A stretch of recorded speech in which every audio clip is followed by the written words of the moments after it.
And we're back with another episode of the Lakers Fast Break Podcast. It's going to hopefully be a big one, everyone. It's Gerald Glassford coming right back at you here for the Lakers Fast Break Pop Culture Cosmos, where we cover the latest news and trends in pop culture each and every week, twice a week, wherever you get your podcasts. On this week's episode of the Pop Culture Cosmos, I actually drew from a couple recent interviews for the Lakers Fast Break because for our audience in the pop culture, we preview the NBA season there with some great insight from Stone Hansen and Braxton Reynolds right there for you on the Pop Culture Cosmos, wherever you get your podcasts. Inside Sports Fantasy Football, Joe Soro and I will record an episode this week because Chris Sardieri is on vacation. So we will talk what's going on for NFL Week 8. He can gush over Russell Wilson even more. And we'll talk about everything going on within the confines of the NFL, plus your fantasy football questions answered on Inside Sports Fantasy Football. Also, as well, of course, you want to go ahead out there and check out all the stuff that they're doing with the Lakerholics crew at Lakerholics.com. John Costa, who was supposed to be here with me, but he will try to make it. He's running a little bit late.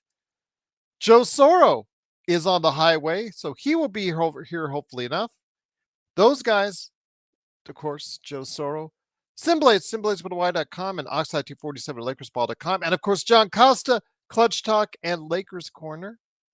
Go ahead and check out what they're doing. Like and subscribe there today. Also, as well, of course, the John McCalian channel, Daniel Berry Sports Highlights, Yo, Empire Jeff TV, covering the Dodgers and the Lakers.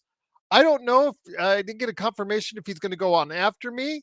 So Empire Jeff, if you're watching or listening, let me know, and I will go ahead and make sure my audience goes over to your channel once we're done here around 6:15, 6:30, thereabouts. So let me know if you are up for a season preview tonight, or if you're going to talk Dodgers, and I'll send the audience to you your way this evening as well.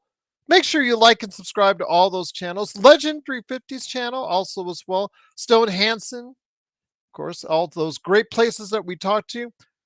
Go as far as those YouTube channels and also Twitter channels and Twitter handles and all that good stuff at report_cord for Stone. But also, please like and subscribe here. It really helps the channel out. It gets us to larger and larger audiences when you do. It helps us get that algorithm going with YouTube and helps you get out there to more and more good people out there that love the Lakers and love the NBA. Right here at the Lakers Fast Break Podcast. And don't forget, I posted my season preview article first and foremost before I even put it on our brand new Lakers Fast Break website coming this week. Also, as well, I posted that for our members. $2.99 a month gets you emojis, badges, inside information, plus the season predictions. I have already posted all of them for our good friends, members out there. They've already seen them, which you will hopefully get a chance to see today or tomorrow right here at the Lakers Fast Break. So please go ahead and become a member today. I always try to put extra stuff in there for you guys. So hopefully I can do my best to get you what you need right here at the Lakers Fast Break Podcast. Cool, bro. I'm sorry. Today actually sucked for you. Let's hope it gets better because we are on the verge of the NBA season. As JSJ says, season is right around the corner. Blue Magic, please, as always, do what Blue Magic says. Please hit that like and subscribe. He is excited for the NBA season. The Lakers around the corner. I just got off, so I was driving back here to the house. I was listening to Jovan Buha talking about the season. Now, he has a slightly more positive angle than some other of the analysts out there. I don't know if that's actually going to be correct. Depends on who you speak to, depends on who you talk to, but we're still here. It's right now, everybody's at zeros. We can go ahead and start the season hopefully strong with the Lakers. And that's what we'll talk about first when it comes to the Lakers before we get into the NBA. But one last thing I want to mention. We have one spot left on our draft. We need one more individual to want to go ahead and join our fantasy basketball league. I'm going to put it in the description, in the chat, the link right there. Absolutely free. One more player for our fantasy basketball team. If you want to go ahead and join up, the draft is coming up in 1 hour and a half, around 5:30. It's going to start 5:30. So hopefully you will go ahead and join. Just need one more person. So you're going to hear me talk and talk and talk and nag and nag and nag and nag until somebody joins up. We just need one more, and we'll go ahead and be able to start the season fresh with a fantasy basketball league brought to you from your friends at the Lakers Fast Break. Looking forward to seeing someone join up there. Just one more person that's needed. We've got 9 out of 10 teams already slotted, so can't wait to see that. And I will actually, if it goes off and then we're able to start it, I will have the draft live, the fantasy basketball draft live, while we're on the air right here at the Lakers Fast Break podcast. JSJ, yeah, absolutely. Have Kubro jump in, man. Jump in on fantasy basketball. There you go. Absolutely. Go for it. Empire Jeff T. Again, Empire, I don't know if you heard my question to you. Are you going on after we go off the air, like let's say around 7 or so? I will send my audience to you if that's the case, or I can leave at 6:30. You tell me. I would love to have my audience that we build up over the next 2.5 hours go over, check out your channel after that. So let me know, hit me up in the chat or hit me up on the email. I'll take a look at that as well. And I'll be glad to go ahead and send my audience over to you if you've got something cooking up after that, whether it's Dodgers or Lakers related. Just let me know, my friend. So it is, of course, the Lakers Fast Break. Yeah, I would just love to go ahead and be able to talk the season because it's right around the corner. I'm so excited. The Lakers, after a up and down preseason record wise with some good points and with some bad, they headed to the regular season tomorrow night against the Minnesota Timberwolves. It is, of course, coming up here. Looking forward, looking excited for that. But I also want to say that we want to go ahead and mention that it is going to be Bronny James night because Bronny James will be probably most likely, because you don't have Ken Griffey Jr. and Sr. at the game and not have Bronny playing in that game. So there's Bronny's going to be playing tomorrow at some point. My guess is around the opening of the second quarter. He's going to come out with his dad. Everybody's going to go standing ovation, blah, blah, blah, and all that stuff. So I think that's going to go down tomorrow night. But how much of a distraction is it? So how much of a distraction is it? So let me go ahead and talk to you guys about that right now. How much of a distraction is the Bronny thing? First off the bat, how much of a distraction is the Bronny James saga and that circus? Please let me know in the comments. Would love to hear you. So just let me know. I would love to hear your thoughts on it because I think it's going to be a distraction, at least to start the season before they decide really what to do with it. So I want to hear your thoughts on that in the chat because the Lakers come into this season with a little bit of a declining values because they were in the Western Conference Finals 2 seasons ago, last season, not as defining. They did get into a first round playoff matchup against the Denver Nuggets, and everybody knows what happened there. Competitive, but it was just not. Well, they led 70% of the series, and unfortunately did not get it done. And ultimately, Darvin Ham let go JJ Redick after a very contentious search where we were looking to go ahead and court someone else. Didn't get the coach we wanted at first. Got JJ Redick next. So JJ Redick, according to Laker Tom, the next Pat Riley. We'll see what happens with that. But all that said and done, he has implemented a new offensive and defensive scheme to mixed results so far in the preseason. But it's just the preseason. We don't know how serious the starting crew was as far as the way they approached the season because LeBron and AD already looked ready. They've got full Olympics. They got their full training in. They don't look out of shape. They already look like they're in midseason form. They're ready to rock and roll. What are the rest of the Lakers are going to look like? Empire Chef says that, yeah, thank you. That'll be cool. Going to do a show for sure tonight after I go eat with the family. All right, my friend. No worries. Just thought I would try to set you something up. I'll make sure before we leave tonight, I'll make sure to have them check out your channel. I don't know, Joe and I may go on later on tonight if the mood hits us, but we're not sure on that one yet. But I know Joe is out and about, but he will probably be here somewhere in the 5 o'clock hour. He just told me. So Darren V, the Gerald, the extravaganza expert. I'm trying. I'm trying, Darren. I know that John was going to try and make it. He was going to try and he wanted to go ahead and be here today, right now. So hopefully he can get his stuff done so he could be here as well.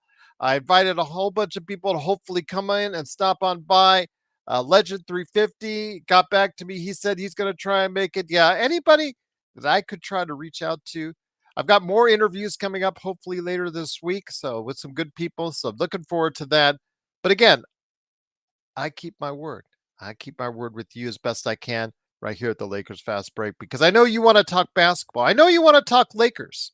I know you want to talk the NBA. And with that,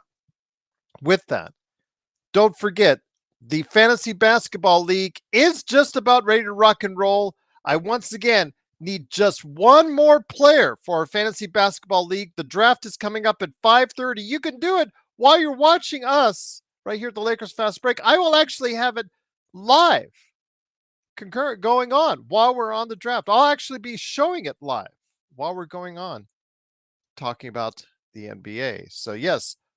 Oh, Robert says I joined your fantasy. All right, you joined the fantasy league. All right, so I'm going to refresh it right now. Booyah, we're done. Yes, thank you. Thank you, Mr. Wheeler. All right, we've got a full league set up. Looking forward to it. Once again, the draft comes up at 5:30. Robert, just to let you know, 5:30. I'll actually be posting it live. I wish you the best of luck and all the other teams the best of luck in the draft. And yeah, hopefully looking forward to that indeed. So we get that out of the way. We focus in on the NBA season at hand. The Los Angeles Lakers with a new coach, new schemes, what to look forward to. And I know that we have been hard on certain parts of the Lakers scheme and their mentality. And the Bronny conversation, much to Joe's chagrin, as much as he hates talking about it, yet ends up talking about it, yet ends up ranting about it, is something that's not going to stop. It's not going to stop. It's going to be there. It's going to continue even after the first game, I believe, because there's still those people out there that find Bronny with a sense of hope, with a sense of promise that, a lot of others like myself don't see as of yet. So with that, yeah, cool, bro. Robert Wheeler got in there. No worries, man. Cool, bro. I'll get you next season, man. We'll get you next season. Or I'll tell you what, cool, bro. Hit me up on the email and I'll join up with an ESPN league with you here tomorrow. We'll do one tomorrow before the season starts. How about that? We'll go from there. JSJ, you're like rubbing it on CB. Darren B, can we all agree that Bronny has more potential than JHS and Maxwell Lewis? I was fighting with Doobie on that, Darren V. I was saying that maybe I thought that I don't know. We're talking the bottom of the barrel here between all those three at this point. I mean, all three of those guys do not look like NBA players that are going to give you a contribution that you need to get at this point in time. JHS, terrible defender, lacks athleticism and speed. He can handle the ball and pass a little bit, but his shot, he did hit a 3-pointer, but you can see he's clearly afraid to shoot the 3-pointer because several times he stepped up to shoot a mid-range jumper instead.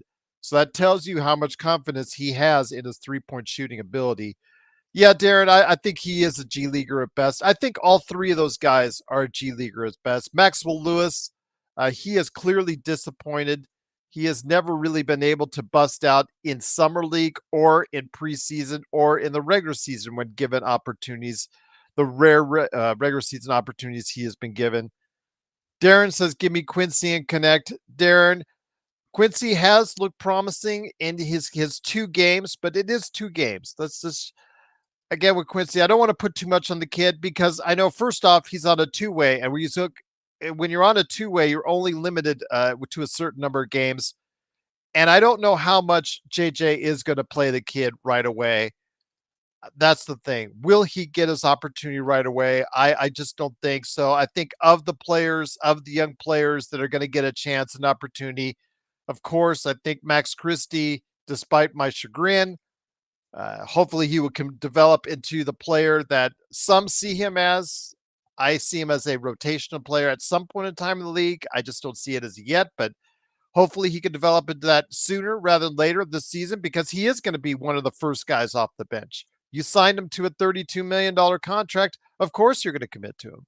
And then you have Dalton Connect, who absolutely, amazed audiences out there. This performance at Phoenix did so well in doing so.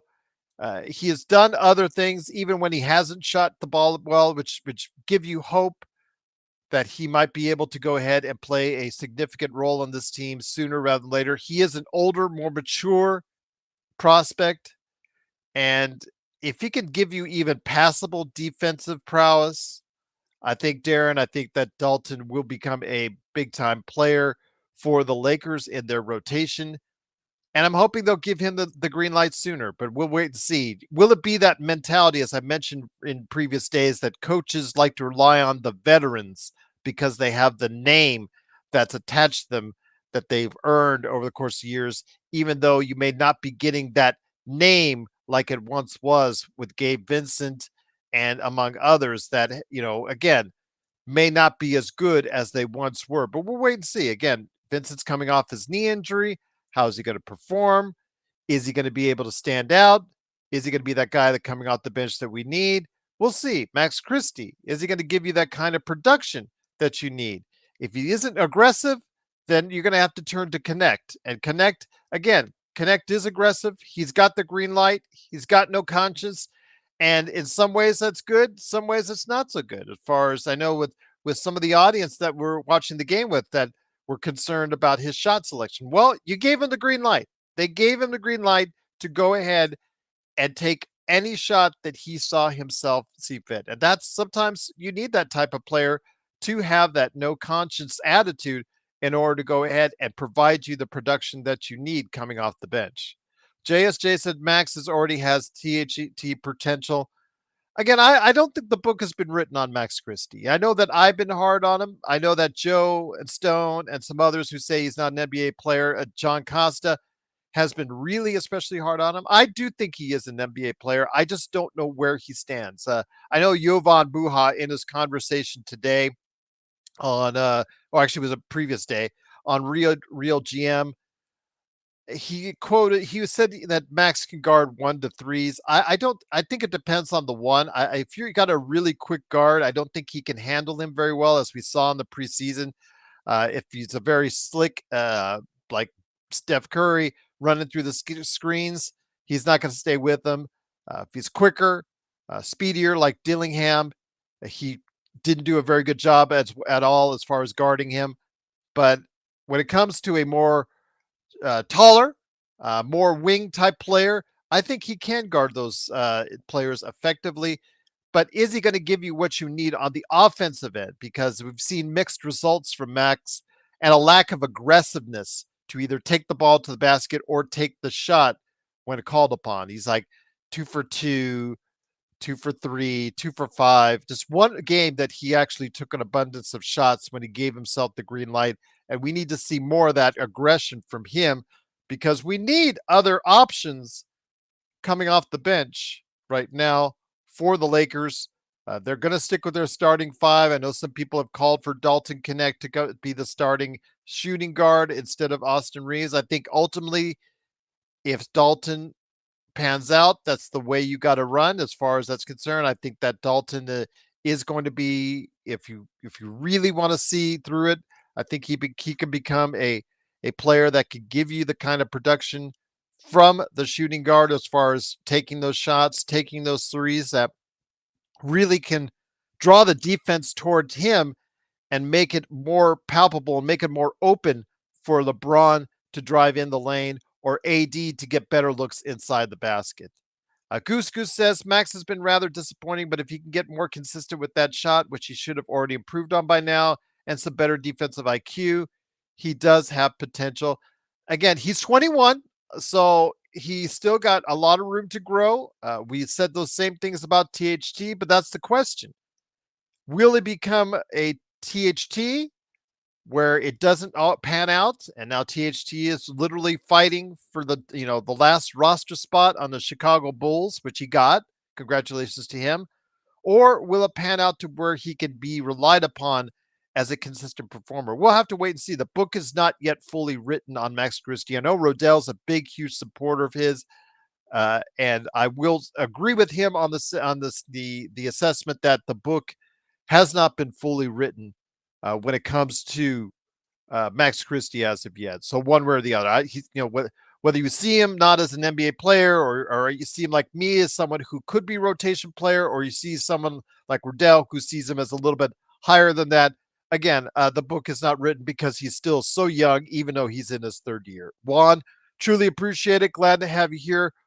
Once again, it is the Lakers Fast Break. It is Gerald Glassford coming up here for you, talking the NBA season. It is, of course, the Lakers Fast Break. Tomorrow, don't forget, we will go ahead, playback.tv/Lakers Fast Break for the game. I'll have that up for all of our VIP members. And then also as well, I will have the post-game. Pre-game, I'll try to sneak in if I can. I'm going to try and schedule it out I got some interviews lined up, and as far as for my other shows, plus also what's going on with the Lakers Fast Break and Inside Sports Fantasy Football. So I'm going to try and see if I can schedule that out as well. So, but yes, definitely tomorrow, playback.tv/Lakers Fast Break. Thank you again for joining me. Getting into the Lakers still as far as where they stand, it's been interesting to say the least, because the fact is they didn't make much of a roster change. And I know that's something that I and Joe have talked about endlessly. They feel that, again, so many people feel out there, oh, well, JJ's in the mix. He's now the coach. Darvin Ham made several mistakes as coach, both off and on the court. The way his lack of adjustments, of course, keeping Taurean Prince in the starting lineup. I mean, I don't need to go back over and beat a dead uh, whatever you want to go ahead and say as far as that's concerned on that one, as far as what Darvin Ham did or did not do right in your opinion as well. So again, he did get the job done. He was fired after contentious coaching search. They did bring in JJ Redick. He is a rookie, so there is going to be some bumps in the road as far as what he's planning out, but he is trying to be prepared as possible. Again, I have mixed results based off the preseason in my assessment, but I don't know how much effort the Lakers gave on the defensive end to fully assess that. We'll see coming up starting tomorrow. Offensively, the ball moves around better. It gives more open shots and more open looks to the shooters, which is what you want. I do not like playing 5 out for this team because AD is not a 3-point shooter, and anybody who says he is needs to just look at his career stats at 29% and understand he is better suited inside. 10 of 14, you see those really high numbers like he shot in Phoenix. Yes, he did go in the 4 or 5 binger on that brief moment, but again, the statistics and averages over his 13th year are probably going to bear out as far as 29%. He is better suited to take those opportunities up close, and hopefully JJ will recognize that sooner rather than later. Utilize him in a more pick and roll with LeBron, but still have your shooters and have that ball moving and popping so that you can get to an open shooter who can have a good look at the shot. And then, of course, it's up to the shooters to make the shot and go from there. The rebounding, as Joe has stressed, has been a key issue because the Lakers were one of the worst rebounding teams last year. Transition defense was also something that was very poor for the Lakers last season, and so far I've not seen an improvement of that, so I'm concerned about that. And then, of course, the defensive sets, communications, they have to get better. I'm just going to leave it for now as something that they're trying to work on during the preseason as far as calling defensive sets, whether it's a zone, whether man up, switching, what have you. I'm going to say that, okay, they're working all that out during the preseason. Sometimes that works out where teams just look terrible and miserable in the preseason. Then they come into the season, bang, ready to win right away. So let's just go ahead and see it for what it is. And, it is the preseason, and we'll go in thinking positive that the Lakers can make a good start out of what is the NBA season starting up on Tuesday. JSJ says Ant-Man is going to feast on our guards. Yeah, there is no one right now, JSJ, that can, match up with Ant-Man. I know Max Christie will be relied upon for that. And of course, also Austin Reeves. That's a recipe that's not exactly the greatest out there. But, of them, I would probably say Max Christie. If Jared Vanderbilt comes back, possibly our best perimeter defenders against someone like Ant-Man. But yeah, Ant-Man is Ant-Man because he is Ant-Man. There's just no way to it. There's not many guards that are going to be able to guard Ant-Man for any consistently length of time. So I think that goes without saying. But Goose Goose says, I hope Max reaches his potential. I just focus on what I've seen in terms of how long he's been with an NBA program rather than his age. I'm rooting for him, as am I. I'm rooting for the kid. Again, I just have not, what I've seen so far, I'm not sure. It just leaves me as a not sure, as some others are more sure than I am on exactly his development. I would not have committed to the $32 million as of yet to him, the $80+ million a year. It isn't as big as THT's deal, so it isn't as big as a mistake. It is something that can be easily tradable, and with his age, still a positive. If he doesn't work out with the Lakers, somebody will probably eye him as someone that they could maybe put in their rotation and maybe work out better. So I agree with you, Goose Goose. I have doubts that he will reach his potential, but I'm hoping I'm proven wrong. Anything that Joe and I say in regards to what's going on with the Lakers, and we say that doesn't sound like it's the most positive thing in the world, we hope we're proven wrong. We want to be proven wrong if that's the case. We want the Lakers to succeed. We don't do this show for our health. We do this show because we love you guys out there, and we love the Lakers, and we want them to win. We're pissed off that we're now one championship behind the Boston Celtics, and that doesn't sit well with us. And if it was I was in El Segundo, it wouldn't sit well with me there. And if I was Rob Pelinka, it wouldn't sit with me well every second of the day, and I would be more active in what I need to do to get the job done because that window is closing. AD is now in his 30s. Of course, LeBron James is closing in on the big 4-0. How much more of a high level can you expect those guys? AD can play at an MVP-like level. How much longer can you get that from him? LeBron can play as still as one of the top at times, like one of the top 10 players in the league. But how much more can you expect that of him? So those are questions that, have to be answered during the course of the season. And these guys, those two, were healthy for a vast majority of the season, something that they haven't been the previous 3 seasons before that, where they were both healthy for a sustained period of time. So that's the question I have. Where will the Lakers be? Where will the Lakers stand heading into January, February? Will they make any, or will they be able to make any trades that can help get them to where they need to be? Or are we going to be right back where we are or have been the past 2 years, fighting and clawing at the end of the season, hoping everything breaks right for us to just have a sniff at the playoff run? That's something I hope that will actually kind of alleviate, kind of put ourselves into a better position. But we'll see. I don't think that the roster itself bears itself out for that. I think there's serious depth issues. I know that you guys have spoken out there about, the fact that we don't have much of a front line beyond AD. Jackson Hayes, athletic player, can roll to the basket, but he doesn't give you much on the defensive end, and that's terrible for someone that's so athletic, with decent size. That's a problem. Christian Wood, he's coming off another knee surgery. How soon can he come back? Will he be anything for us as far as it's concerned when he comes back? That's a big concern as well. Goose Goose says, exactly. Keep it real. That's why this is my favorite Lakers channel. I'm always hoping my Lakers and Chicago Bears prove me wrong, but I also generally know what's what. Haha. I like Williams more, by the way, for Chicago. I like Williams.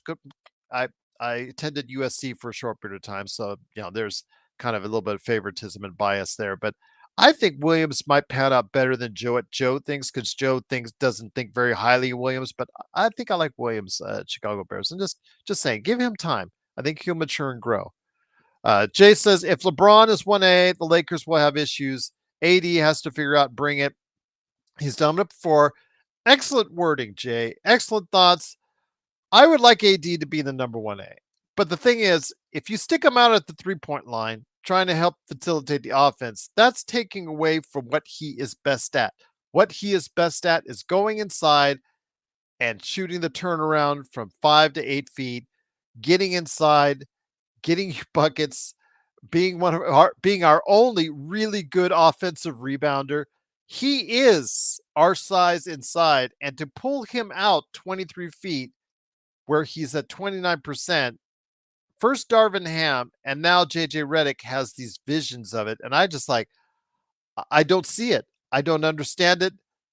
And yeah, it just seems to me kind of weird that you would want to insist on still doing that, knowing what the stats are. Oh, but you got to put up more threes.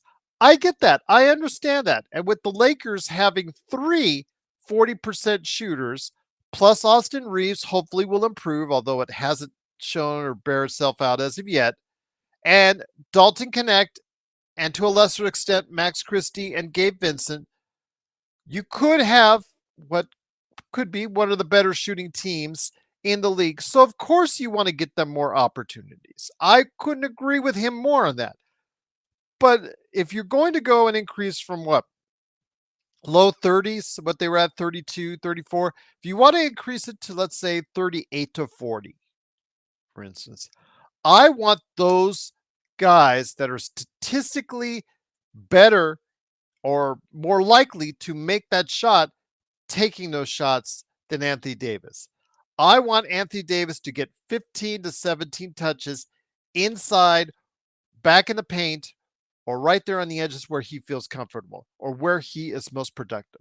I think that's the way you go ahead and utilize this offense best. But still, again, it's all about the 5-out. So I still have my concerns about how that's going to go.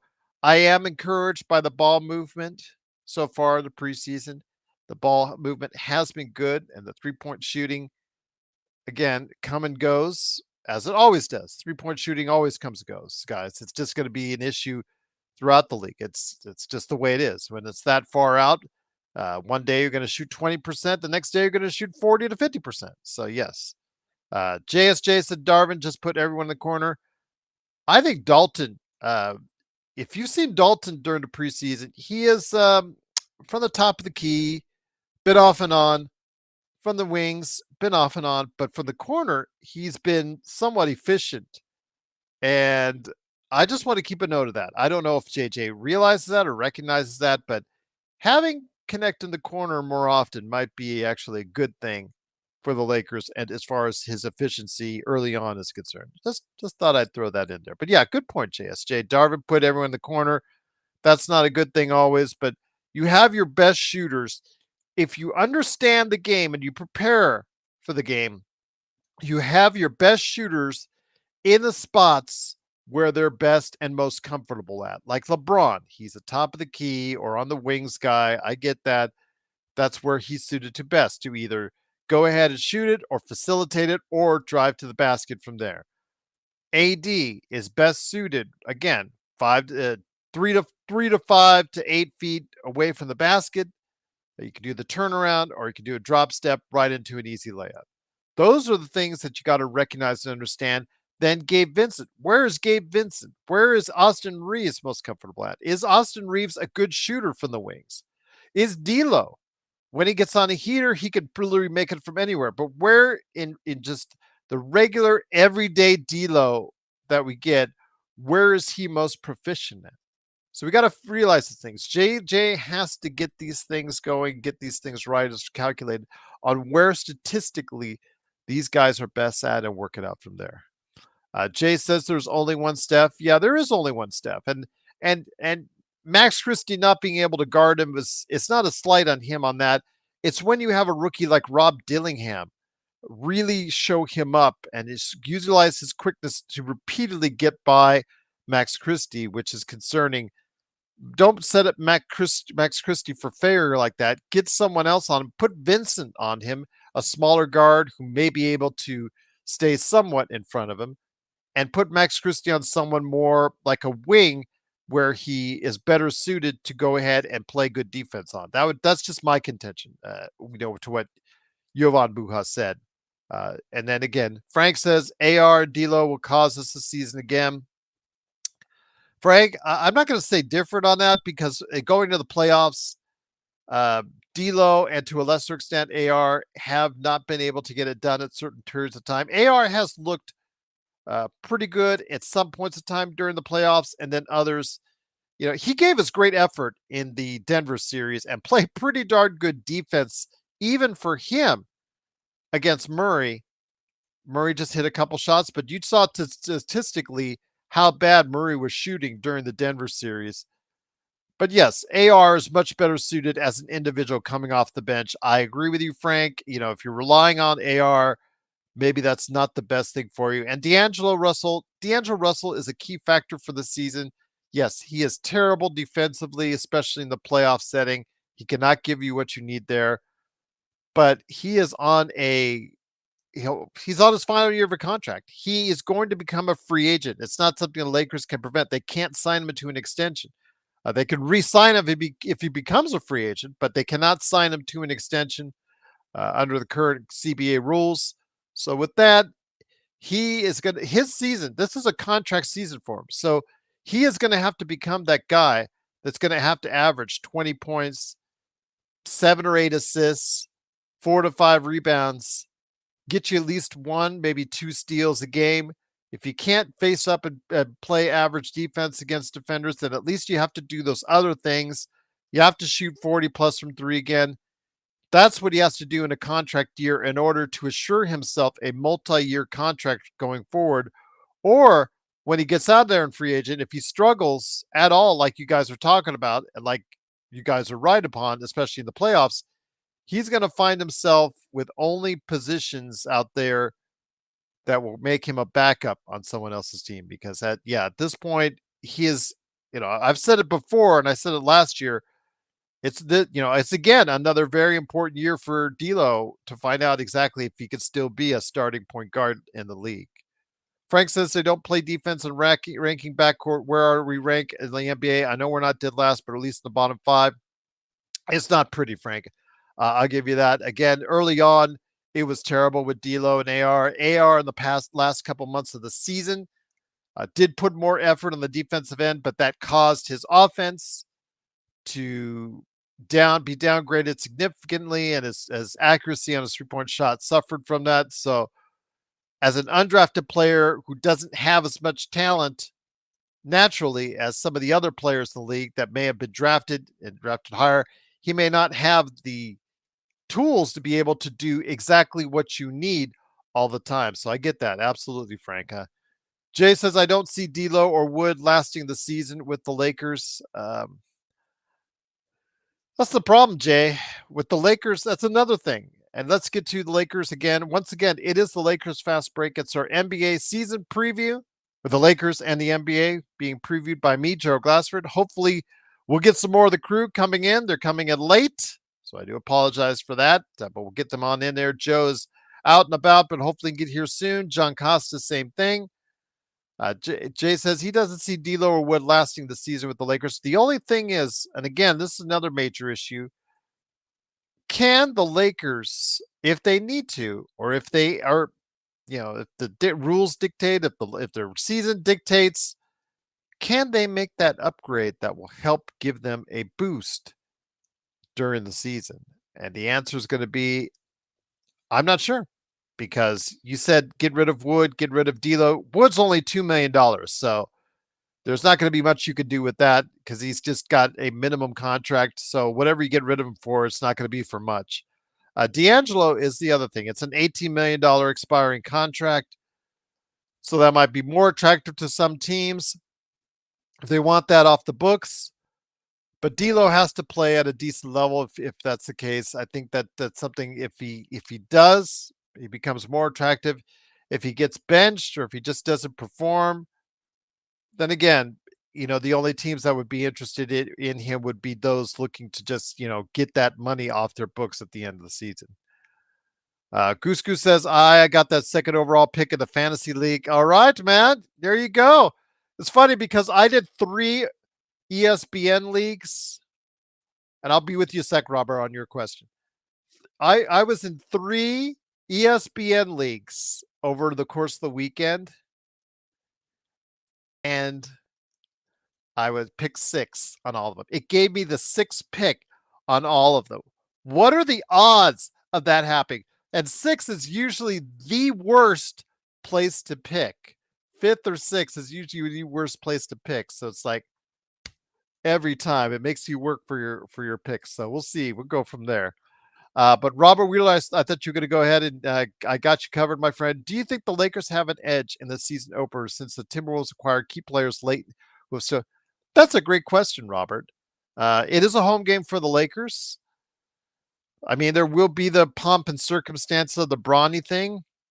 My guess is that the Lakers, if they are close at halftime, or if they're leading at halftime, may be able to find the edge to get it done. I know Minnesota, like you said, has some things to work out as far as not with DiVincenzo, Robert. DiVincenzo, you know what he is. You know what he can do. That I'll tell you what, if Dalton Connect, and guys, hear me out on this. If he can develop into the player we saw in New York during the playoffs for DiVincenzo, if he can develop into that, would you guys be happy with that for Dalton Connect? I'm going to leave that to you in the chat. You let me know on that. DiVincenzo DVD is not the issue, Robert, but you and I both know it's about Julius Randle and how he's going to fit in the offense. And that is an excellent question. If it's clunky to start off with, if Ant is not getting the touches that he doesn't like, Ant's going to let you know. And if it doesn't work out right away, yeah, it could be concerning, and it could be a win for the Lakers. I agree with you on that. They do have probably a better chance because everything's not settled yet. But Minnesota, I think by the end of the season, once they get everything worked out, has a deeper team. And during the regular season, I'm not saying the playoffs, during the regular season, I always go to or lean on teams that I feel have more depth, bodies on the roster that can overcome injuries. Those are the teams I prefer as far as seeding is concerned during the regular season. And that way I put out my season standings to our members now, but I'm going to show it here in a little bit. Hopefully to the rest of the world out there, either today or tomorrow. You'll see the teams that I think have deeper rosters usually got more preferential treatment from me. And again, it goes from there. That's during the regular season. I'm not talking playoffs. Playoffs, you shorten your rotation, and it's whoever has the more talent or better system usually wins out there. Jay said, I mentioned Wood because I could see him in any possible center move. Yeah, but God, remember, there's not much money there. It's $2 million, Jay. There's not much to it. So there's not whatever possible move you would have to make, you'd have to put more money, attach more money to it, most likely. And he just doesn't give you that much money to add on to it. So I guess, but yeah, he is not really desired by the league. Because remember, look, if you remember, flashback to last summer, how long did it take for him to find a job in the NBA in the first place? Remember, he was bypassed throughout that entire free agent market, thought he was going to get something, thought he was going to get an offer, thought he was going to get a better offer. Then all he was getting was like minimum offers from whoever was still interested in him. And ultimately he chose the Lakers. But yeah, if he, as far as a center move or as far as move for a center or move for a big guy, he would be a throw-in, but his salary only amounts to just a very small percentage. You would need a bigger salary to attach along with that. Could it be D'Angelo? That's the thing. But the thing is, who would play point guard then if that's the case? You're talking about LeBron, Austin Reeves. And LeBron at 40 and Austin Reeves. Austin Reeves is a good facilitator, but I'm not sure. We've tried him before at the point, and it's not really worked out well. And I'm not convinced that it would work out again because his handle is a little loose on his handle still, even to this day. But again, if you're going to need to move for a center, you're going to have to move some salary with that. And, maybe that $18 million that D'Angelo has coming off the books would be very attractive. And if you want to throw an extra $2 million with Cam Reddish or Wood, that could at least get you to $20 million, where some of these productive centers really start. Jay says if Julius Randle is good as the Robin, then T. Wolves would be all right. Dante fits in with every team. Absolutely, Jay. Yeah, we already know what Dante's going to come in there and he's going to shoot and fire away, and I don't see that being a problem. But when it comes right down to it, what is Julius Randle going to be? He is the X factor for Minnesota, and how he plays.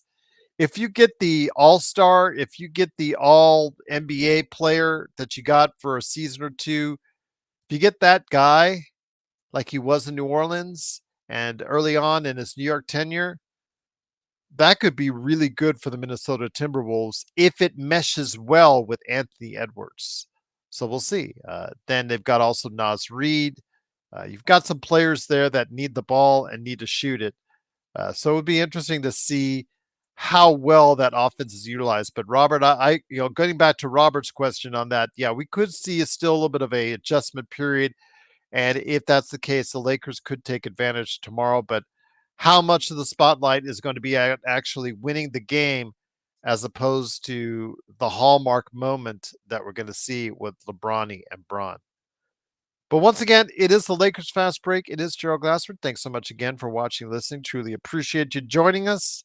Again, this is our Lakers NBA season preview. Hoping some of the guys can come on by that I invited down to here to join me here. Looking forward to seeing if they can. Again, go ahead and check out what we're doing tomorrow night on playback.tv/Lakers Fast Break. And then also as well, of course, the post game, the best post game that's out there is, of course, the Lakers Fast Break as well. And then I'll try to see if I can sneak in a pregame as well at some point in time, but it'll be up on the schedule. I'll schedule ahead of time so you guys will have plenty of time to go ahead and check out what we're doing right here at the Lakers Fast Break. So please make sure you like and subscribe. We do have a full roster. Cool, bro. Again, hit me up on the email. We'll schedule something out if you want to do a basketball league together. We'll go ahead and do that. Or any of you guys out there, hit me up at LakersFastBreak@yahoo.com and we'll schedule something out because I don't want to leave anybody hanging. If you were interested in doing a league, as far as going into a league, we could go do a random ESPN league or random Yahoo league. Let me know. LakersFastBreak@yahoo.com. But NBA season is now upon us. It's the NBA season coming up starting tomorrow with 2 games. Definitely looking forward to seeing what is going to go on. And it was interesting when I got the season projections for so many of our panelists, and I just want to go ahead and take a moment to thank all the panelists that sent me in season projections on at least the top 10 in every conference. And it was just so great to see the kind of response that people took the time out of their day to go ahead and do it. And it was just great to see everyone out there that comes on the show, almost everyone. There's one notable exception, and I think you know who that is, that took the time to go ahead and map out how they see the NBA season coming up. And it was very good to see that they were able to go ahead and take the time to do that. I know myself, it was I took a lot of time, and I thought, again, as I said before, I based a lot of my regular season standings off of who has the teams to survive and thrive during the regular season. So yeah, definitely looking forward to that. Oh, Darren, thank you so much. I love your time. I try to avoid an argument. I speak to him respectfully. He is my elder. I try to ask questions in a respectful fashion. And you see, Darren, on that show, I start off with respectfully, Tom, I blah, blah, blah, blah, blah. But there's always one question that's just going to get his goat that he goes off on. And I'm not trying to intentionally get him mad. I even sometimes preface my sentences or preface my questions with, Laker Tom, I don't want to get you mad, but And well, still, he got slightly mad at me on this last one, but 2 weeks ago, that was the one where, yeah, he went off like a meal, like a firecracker, like the old days. If you remember, because Laker Tom was a great part of the early days of the Lakers fast break. He was one of my most frequent guests. I'm so blessed to still have him around to talk Lakers, despite our differences of opinion and his hatred for me or Jamie and thinking certain ways. I do appreciate him and all the time he's taken, and wish him continued success with Lakerholics.com. But thank you, Darren. I appreciate you saying that. That means a lot to me. Darren says sign Lonnie, dump JHS and Lewis. See, that's the thing, Darren. And I was thinking about that today. You know, that's scary that I'm just thinking about a player who was waived off of Boston's roster, who was once on our roster. But Lonnie Walker. Let's talk about Lonnie Walker for a second in the context of where the Lakers stand with their depth. Because Walker, would you rather have him as a player right now? Do you think he could help the Lakers team more than a Bronny James, a JHS, or a Maxwell Lewis? The answer is and should always be yes. 3 years down the line, who do you think can help more? Do you still think it's Lonnie Walker over Bronny, Maxwell, and JHS? My answer is still yes, and he'll be in his 30s by that time for Lonnie Walker. Or Cam Reddish too. Yes, you know, your mileage varies on Cam Reddish. For me, I will go on Cam Reddish and say, look, you guys out there, you guys and gals, were on our show in our chat when he was getting no time on the New York Knicks, and you guys were sending us highlights on Twitter. And I was seeing everybody, oh, sign him to the Lakers. We signed him to the Lakers. You guys want him on the Lakers. We want him on the Lakers. That's all I heard for a while for Cam Reddish. And then he got traded to Portland, and then he got waived by Portland, let go. You guys want him on the team. Sometimes it's to be careful what you wish for because you just may get it. And now you're going to be stuck with him, I think, for another year unless you can figure out a way to dump his salary. Because, yes, he is very limited on what he can do offensively. It's so funny because coming out of school, it was the other way around. You weren't sure what he was going to do defensively, but he was going to give you something offensively. Yeah. His athletic game, his athletic ability somehow does not translate when he goes to the rim. It just looks weird. You know, there was a play in the preseason where he actually was heading the basket and he tried to, he was fumbling the ball as soon as he tried to put it up. And then he lost the ball with one hand and he tried to tap it in like a volleyball with the other. And I was thinking to myself, what is wrong with him? Where did his game go from the time he left Duke to now? Where did it all go wrong for him? I don't know. I just don't know. And yes, having Cam Reddish on this team filling up the roster. So yeah, I mean, I would like Lonnie Walker back on the team because again, he is an improvement off of what you have at the back end of the roster. But that all comes back to the front office making poor decisions, poor drafts. Let's start off with Max Christie. Max Christie, let's hope he pans out. But if he doesn't pan out, that's you go, oh, it's just a second rounder, Gerald. Well, that's a second rounder. You spent millions. You gave cash. And when you talk cash, it's usually millions. I think it was like 4 million or something. It was a lot of money, the Lakers, to move up in the second round to get Max Christie. So you spent money already before you even obtained him. So let's hope it pans out so that investment pays off. But if it doesn't, that's a miss for the Lakers.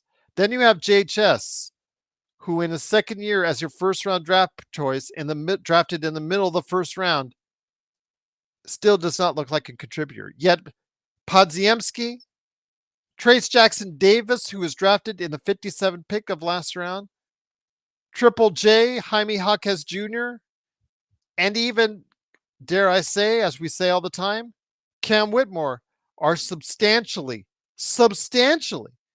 better than what we're seeing right now out of JHS, and it's just sad.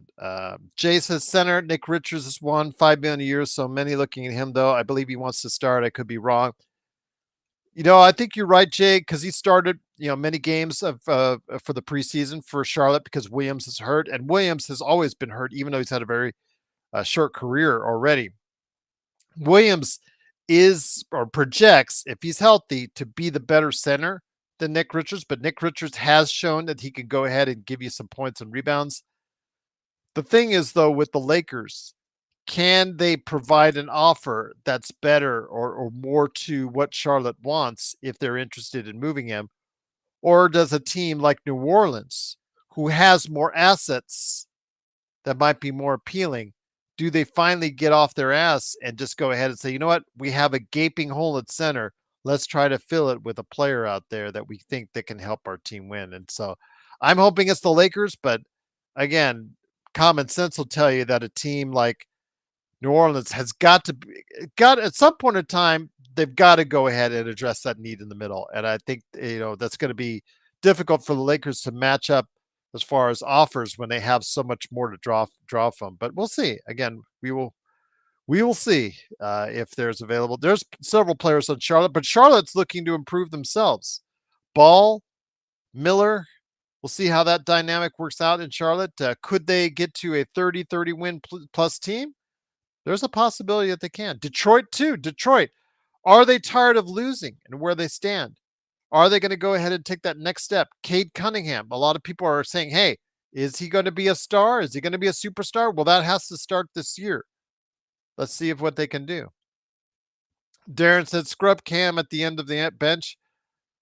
Darren, I would agree with you, but I have a feeling that he's going to see more time than we care to admit and care to see because, again, he's one of those veterans that NBA coaches love to rely upon first and foremost over a player like Olivari, who we as fans see as someone who could contribute a lot sooner than what maybe they think in Los Angeles. But we'll see. I'm hoping proven wrong, but I don't find Olivari as someone that they're going to be able to go ahead and give the minutes to right away, much to my chagrin. I'd like to see the kid get some burn, but I'm not. I'm more realistic in that sense that they will not go ahead and do so as much as you or as soon as you guys out there would love to see him there. Scarlet and Blue, what's happening? This has the makings of a miserable season for over-optimistic fans. And I don't like to say, Scarlet, I agree with you. I don't like to say to over-optimistic fans, if we have a few from time to time, Alan says Cam is not an NBA player. Well, that makes 4 players then on our roster, Alan, that are not NBA players. That's not a good ratio. But getting back to you, Scarlet Blue, I don't like being or like producing out there negative because 1 year ago we were really positive on what the Lakers. They came off that Western Finals run. They made some changes. We thought that was going to provide depth for a team, and it did the exact opposite thing as far as providing depth. It worked out. It turned out we had one of the worst benches in the entire NBA based off of production last year, and it showed. I thought it was going to be quite different, and ultimately it led to our demise. As far as one reason to our demise, there were others, of course, but yeah, it's again when it comes right down to it, I don't like to be, you know, realistic. Sometimes that comes across as pessimism, whatnot. But I have to tell you guys honestly how I feel, honestly what I see. Correct. So yeah, absolutely. Intel Wild says, Gerald, we should have kept Prince for the vet minimum, shooting 40% from 3. Your thoughts? Prince coming off the bench, I feel sorry for Prince because, they had that relationship. He should have never started all those games. We all know that, but people were reflecting their hate on Prince. Uh, you know, Alan says no Prince. He's going to be a productive player for Milwaukee, shooting close to 40%. Again, that's his MO. He doesn't play defense at the level, I think, Intel Wild that his reputation once gives it. He is one of those veterans that has a rep as a 3-and-D player, but I think his days as the D part, as we saw at the Lakers, those are kind of fading away, but he can still shoot 38 to 40%. And with that, it's always nice to have one of those guys on the end of the bench, which is something I think a lot of the players after Dalton Connect may not be able to do in the rotation. So I wouldn't be, I wouldn't have been opposed if they would have kept him as a rotation player or someone at the back end of the bench, even though Allen absolutely cannot stand Prince. But yeah, it just, I think given the choice between Prince and Cam Reddish, I would have chosen Prince. I'll be honest with you guys, but we'll see how he does in Milwaukee, playing under with Ham again, and see how that works out for them and Doc Rivers and all that. But Intel Wild, thank you so much for the super chat. Always great to have you here, my friend. It is the Lakers and NBA season preview. I wanted to go ahead and make sure I got plenty of time in there for you guys out there as far as the Lakers talk out there, because I know you guys deserve it. I know you don't hate Prince, but see, that's the thing. We don't hate Prince on a personal level. It just comes across as that because he was that player a lot of us in the fan base were targeting because he was put in an unfair position. But I would take Prince over Cam Reddish at this point in time, or JHS, or Maxwell Lewis, or Bronny James. And it's so funny because when we're talking about, oh, I think JHS is a better player than Bronny, or Bronny is better than JHS. This is called like calling the bad over the bad over the bad. Darren says we have 4 or 5 players that are G League level talent. I would not disagree with that statement, Darren. And that's the problem. This is what happens. People say, "Oh yeah, well it's the back end of the roster." Well, you know what? If you incur injuries, guess what? You're reaching farther and farther down into the roster during the course of a regular season. And if you could pull out, like with some of the other teams, Oklahoma City, Boston, some of the other teams that have depth, even like a team like Golden State. Golden State, outside of Curry, does not have a lot of top end talent that's going to get them to a championship. So I don't think you can count them in that mix, but they have a lot of veteran guys, bodies that actually can do things out there and produce that can give you competitiveness from man 1 to man 12, 13, as opposed to the Lakers, where it seems to stop right after. Well, your mileage may vary. You want to consider Vanderbilt. You want to consider Connect. That's 7. The book is still out on and Vincent. The book is still out on Christie. So yeah, I mean, you're lucky to get 9 right now out of the rotation. I mean, when JJ Redick sounded out that he wanted a 9-man rotation, was that out of choice or necessity? Yeah, well, it is what it is. Alan, I couldn't agree with you more. Our front office sucks. And that's where, the problem starts. It is also when you fail as an organization or when you lose, it's a loss by the entire organization, but a great bit of it does have to start at the very top. And last year's demise in the playoffs, a lot of it is, coaching, some of the players not developing, some of the players not reaching their potential, some of the players just not being good enough for what we thought. But then also who chose those players, who put that team together. You got to take a hard look at who does that indeed. Scarlet and Blue says, so the NBA is dragging its feet on Koloko. Yes. LeBron Wire had the rumors that, that they were close to make a decision, which is the reason why they let go of Castleton, which, leads them to believe that they're going to make a decision sooner rather than later on Koloko. But I don't know. Again, with the league, they are dragging their feet on it, and it's going to be disappointing to see if they can't, expedite that further. This fit to play. They did the fit to play pretty quickly for Bronny. Why don't they do the fit to play for Christian Koloko as well? What's up with that? I mean, I'm sorry, because Bronny's going to get you millions and millions and millions of dollars for the league and for the Lakers. As far as in jersey sales, he already has. I know lots of people already out there that have Bronny jerseys. I certainly will not be one of those, but there are people out there. We had someone in the chat on Friday. Was it $7,000? I think or someone that said that they were going to buy a Bronny jersey. So yeah, absolutely. It's very, very interesting to see how this will lay itself out, because again, this is for a gimmick for LeBron to placate to him. And also as well, the fact that, the side benefit for that is it's going to be a windfall, financial windfall for the league and also the Lakers as well. But that doesn't do me any good. That doesn't win me any games. That doesn't win us any games as far as the Lakers are concerned. And Jay says the NBA doesn't want another Chris Bosh issue. You're right. They don't want a Chris Bosh issue. I think it's so weird that they're all in on checking out the heart, making sure everything's okay with Bronny, but the blood clotting issue is obviously something very interesting. You know, Isaiah Austin, I think it was, I mentioned from Baylor. He could not get into the league, I believe, or had a shortened career in the league because of the fact that, you know, he had blood clotting issues as well. Darren says, where have all the great centers gone? It's supposed to be coming back to a centers league. Okay, well, you know, Jokic, obviously one of the best centers that I've seen this century. Joel Embiid, when healthy, can be a dominant center.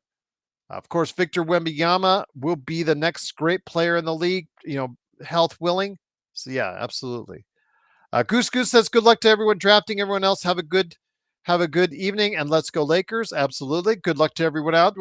I will actually be showcasing the draft live on the air. If you want to get into a fantasy league with me, I will go ahead and do that either later tonight or tomorrow with you. If you want to hit me up, LakersFastBreak@yahoo.com. And we'll go ahead and get into an ESPN and Yahoo league there because I don't want to leave you guys out. I don't think if I create another league, I don't think I can get another 10 in there. But if there's like 2 or 3 of you guys out there that want to join up with me in a league, we'll plan something out over here the next 24 hours. So hit me up, LakersFastBreak@yahoo.com. Until Wild again, thank you for the super chat. But yeah, that's my thoughts on Taurean Prince. Getting back to him, he would be a better option than Cam Reddish or Bronny James or JHS or Maxwell Lewis right now. And there you go. And as far as Lonnie Walker, he would be a better option than, yeah, it's Cole Swider, who just, he got waived by Indiana, but got picked up by Detroit. He coming back for the team can at least shoot 3-pointers for you. If you're interested, if you're really keen on that, and you Lakers need another shooter, they could have picked him up. But yeah, that's unfortunately, he's gone somewhere else as well. Rough Artist says, Gerald, how do I access our draft league on the ESPN app? That is a good question. There should be a fantasy mode for that, a fantasy mode, and sign up, but it's also based off your login. If you're on the ESPN app on your mobile, you do need to log in with your account and that you signed into the team with. That should allow you access to the fantasy. But also as well, remember they also, I want to say, Rough Artist, yes, they have an ESPN fantasy app separate from the ESPN. Go look at Google Play or Apple. They do have an ESPN fantasy app. ESPN fantasy app. That's separate. I just remember, hit me because I only use it sparingly. So there you go. Let me bring that for you right here. Coming up right here, Rough Artist. There you go. Hopefully that alleviates some of that, but make sure you use your login. Yeah, that's why. Yeah, I don't think, yeah, you can't access ESPN fantasy off the regular app anymore. They have the ESPN fantasy app separate of that because it's a big market for them. It's a big, huge difference on that. So yes, definitely looking forward to tonight's draft here in just a few minutes. But once again, it's the Lakers Fast Break. I do enjoy talking about your NBA teams. Right now, guys, in the chat, if you can, I am interested in hearing from you. I want to hear your thoughts on your team coming out of the Western Conference, the team coming out of the Eastern Conference, and who is your NBA champion. If you could go ahead and put that into the chat, I would love to hear about it, talk about it, relate more about it if you get a chance. At the end, I will show my picks coming up here just before we go live with our draft to be able to show that while we talk. Hopefully, I'm going to get Joe and also as well, I'm going to go ahead and get hopefully more people involved. They can stop on by. The message has been sent out to that. If you want to go ahead and join us, please go ahead and join me. Hit me up, LakersFastBreak@yahoo.com. Yes, again, it's previewing the NBA season as only I can right here at the Lakers Fast Break. Truly cannot thank you enough for stopping by. Again, looking forward to a great season. And with that, coming up in the chat, who do you project out as the NBA champions? Who do you have coming out of the West? Who do you have coming out of the East? And who do you think will be the champion all the way? I had some great answers from our panelists that we were able to showcase ahead of time for our audience as members. The members that are $2.99 a month, they're a great part of what we do. And thank you so much. You get a big shout out from all of us right there around the clock right here at the Lakers Fast Break. So, yes, definitely looking forward to seeing what we could do here this season. I'm looking forward to it. But yes, cannot thank you enough for doing what you can now for us. I'm going to go to the draft site right now for men's fantasy basketball. Looking forward to it. Our draft is not for another 19 minutes, but I am excited. I am pick number 9. Hey guys, I'm not number 6 this time around. Woohoo! Yes, I'm number 9. I'm number 9. I'm going to go ahead and bring that up here a second. Let me show it for you on the screen. I'm going to show you who's in the league for now. But again, if you want to go ahead and be in a fantasy basketball league with me, hit me up at LakersFastBreak@yahoo.com and I'll work out something with you on that because I'd be glad to do it. And I go crazy on fantasy basketball leagues. I don't know why I do, but I do. But yeah, the league is about to start here in just a few minutes for us. It is, of course, the Lakers Fast Break. There you go right there. Search and Destroy has the number 1 pick. How about that? We've got Kobe-Wan Kenobi, Stone Hansen. Oh, man, he's the man. Stone, super team. There you go. Looking forward to seeing what Stone Hansen's going to be on there. Robert Wheeler. He's got pick number 4, like he said earlier. Laker Nick, and John Costa. Oh, those guys have the death spots in 5 and 6. Rough Artist at number 7. Good old Eric Kwan right there. Eric, man, I'd love to get you on the show, man. If you ever want to come on the show, hit me up, LakersFastBreak@yahoo.com. But always love to have you on the show. And of course, Lakers Fast Break at number 9. And Trevor is at number 10. All right, Trevor's cool. But Trevor, the thing is, you either, the closer you are on one end or the other, whether it's the front end or the back end, I think is, for me, the best positions. Yeah, so Darren says Lakers are all about unfair positions. Yeah, that's true. That's true. But man, it was so weird. I was in 3 leagues, Darren, over the course of the weekend, and I picked 6. They gave me 6 pick on all of them. And I thought that was like real weird, or like some devilish thing, like 666. Like, what are you trying to tell me? What are you trying to tell me there? But I got number 9 this time around. Darren V says 10 man. Why play LeBron more than 30 minutes? You know, you and I know that answer to that question, because the fact that this team with him off the floor has been abysmal. With AD off the floor, it hasn't been much better. JSJ, that's a good question, JSJ. Am I going to pick LeBron, my number 1 pick? My issue with LeBron is how many games will he play? That is my question. And I really want to lean towards availability. When I do my drafts this past weekend, I've been leaning more towards availability. You know, that to me is something that I think that's better. But JSJ says pick Shea. Yeah, Gilgeous Alexander. We'll see. We'll see who's there. We'll see who's going to be available at that point. Right now, if you look at, if I put it back on the screen, what are the top players available? Just to give you guys an idea what ESPN projects out. Victor, of course. You've got Luka, number 2. Jokic, number 3. Shea is at number 4. Tyrese Halliburton, number 5. Anthony Davis. Now, I've been able to pick Anthony Davis in 2 of my 3 leagues. And if that's the case, the thing is, if you see right there, 64 games is what they're projecting out. So they're projecting him to get hurt sometime this season. Donovan Mitchell, Trae Young, Jason Tatum, Anthony Edwards, LaMelo Ball, Giannis Antetokounmpo, Joel Embiid. The one that surprises me the most, Joel being that high, playing, getting 60 games for you. If you're going to go with him, you better have a reasonable backup. LaMelo Ball, he has not, as much as I think like his game, he has not been healthy at all. So yeah, absolutely.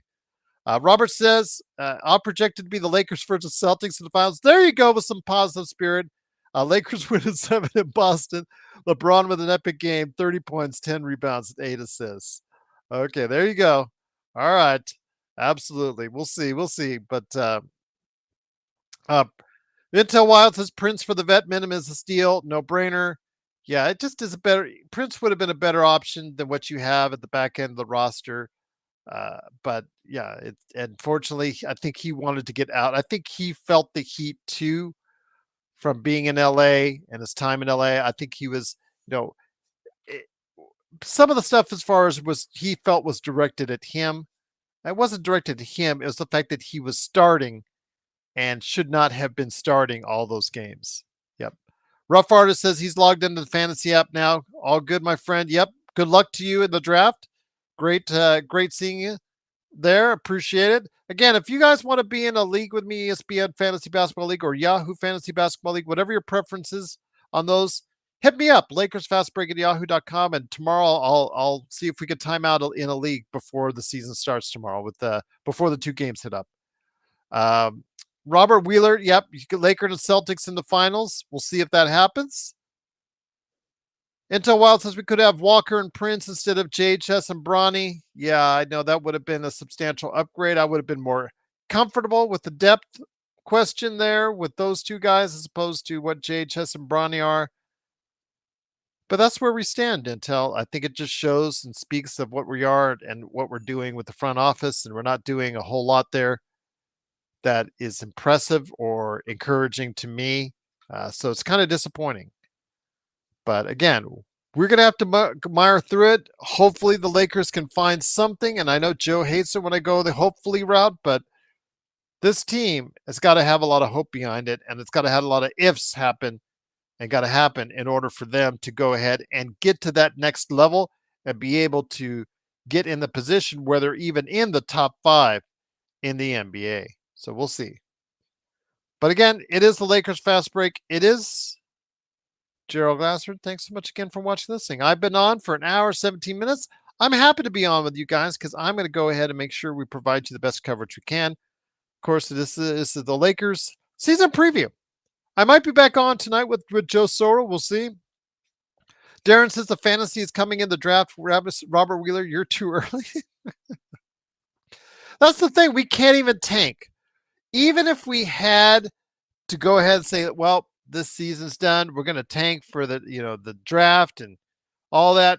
We can't even do that because we don't even own our first round pick. We have 2 second round picks, but we don't have a first. And that's a problem in a draft that some are perceiving to be even better than this year's or as far as the depth is concerned on the number of players that can help in teams right away sooner rather than later. JSJ says JJ will overplay AD to the point where he gets injured. I mean, that's a very real possibility, JSJ. Same thing with LeBron. I mean, you want to reduce his minutes? He doesn't even like reducing his minutes because as he told last year, he had an issue with it. And because he, in his own expletive own way, paraphrasing here, he felt he was one of the fittest players on the roster and did not want his minutes cut as well. So it's also an ego thing with these guys as well. But yes, having them play more minutes runs the risk of them actually, getting that injury. So we'll see what happens. But yeah, definitely looking forward to hearing what your thoughts are as we come along. Yes, I've got hopefully Legend coming on here in a little bit. Hopefully, of course, Joe and John Costa hopefully will as well. But is of course Gerald Glassford. I was going to go ahead and be on here regardless because I got you guys covered. Truly appreciate you guys being on the show. But before I start the draft and before we talk more about the NBA, I'm going to give you guys out there that have been with me for the whole time. I'm going to give you a little bit of insight of what I showed off to the members. I know for some of you guys out there, you guys have already seen my picks. You guys have already seen what I thought as far as the season predictions are concerned, but I thought I'm going to go ahead and give you a chance to go ahead and check that out. I'm going to go ahead right now here in just a second. I'm going to take the draft off here in a second, put on my email that I sent out there to some of the guys out there as far as my picks right there. All right. All right. So without further ado, here's what I think is going to happen this season. So, okay, in the Western Conference, there's my list so far. Again, I made these picks before some of the announcements were made, especially if you were in Philadelphia. So we'll see. Xbox, what's up? I know it's really early there, my friend. No worries. Just glad to have you here. You need to go ahead and do what you need to do, my friend, but it's always good to have you here anytime for you. And I know it's real early down there, down under, my friend. Always good to have you here, though. But it is, of course, the Lakers fast break. Robert says, the Lakers are actually in a good spot. I believe Denver got worse. Timberwolves got worse. OKC is still too young. And Dallas is a serious threat, but Clay could be disappointing. So, yes, Clay could be disappointing. Yes, he has not shot well in the preseason, similar to what he did in the postseason with Golden State in their very short time in the postseason. Xbox says, I like your picks, brother. Thanks for the shout out. Truly appreciated. All right, so in the Western Conference, for those listening on audio, Western Conference, I'm going to start from back end to front end. 15, I have the Utah Jazz, who probably of any team in the Western Conference has the greatest motivation to tank in the Western Conference for a better pick for Cooper Flag. I think at some point, to be honest with you, Larry Markkinen is going to get hangnail, and he's going to be out a great portion of the season. He's got that nice big fat contract. He can't be traded. So with that, he's probably going to, understand what the team is going to be doing. They're probably going to trade Sexton. They're going to probably trade Clarkson. They might even move Kessler. Will they trade him to the Lakers? Will they trade him to New Orleans? That's, we'll see. We'll see what happens. Raymond, what's up, Raymond? Great to have you here. He says, my first time here, dropped down channels because of negativity, and you started complaining. Why? Well, it's reality, Raymond. I'm sorry. I'm not going to be dishonest with you, Raymond. I'll put this back on the screen in a second. I'm not going to be dishonest with you, Raymond. The team in its current construction is just not that great, and it's not that competitive with the other teams. There's a reason they're 42 and a half games here in Vegas as far as their win total is concerned. I have my concerns. Most NBA pundits have their concerns about the roster makeup. Beyond LeBron and AD, it's really hard to, my friend. Some of those other Lakers channels are positive, but they can't give you a reason why they're so positive. They're just doing it because they're placating to an audience. I can't be dishonest with you. I'm glad you're here. I appreciate you being here. And I would like you to stay. But myself and Joe, if you come to know Joe Soro, we're not gonna BS you. We're not gonna throw a line of BS that no one needs to hear. We're gonna tell you honestly how we feel and how we think. I hope I'm proven wrong. I hope the Lakers are much better than I am projecting them at. But I'm not gonna be dishonest with you, and that's what this show is all about. Eric says, and by the way, Eric, thank you for joining the league. I didn't get the chance. I saw you pop in earlier today. Good luck in the draft. And if you ever want to stop by, hit me up, Lakers Fast Break. I'd love to have you on for an interview as well. Eric says 42 and a half wins. We don't even make the top 10 with the West being sacked. I think they make it a little bit above that, Eric. I think they are 44 to 45 wins, which would put them right around where I have them. But getting it on from Utah, like I said, projecting them out, Utah, because of their fact that they are going for the lottery. Portland, they're also in a kind of tank mode. They've got to figure out what they want to do. They got to push Klingland to the starting spot, so they're going to have to move Ayton. I think they're going to have to move Robert Williams at some point in time. Klingland is their future. How soon do they want to commit to that future? How soon do they want to commit to maybe trading Simons? If they're going to put Scoot Henderson in the starting spot and let him sink or swim, I still have hope for the kid. I saw him here in Henderson playing against Victor Wembanyama. I see a player then that could play at the level that might be pretty good.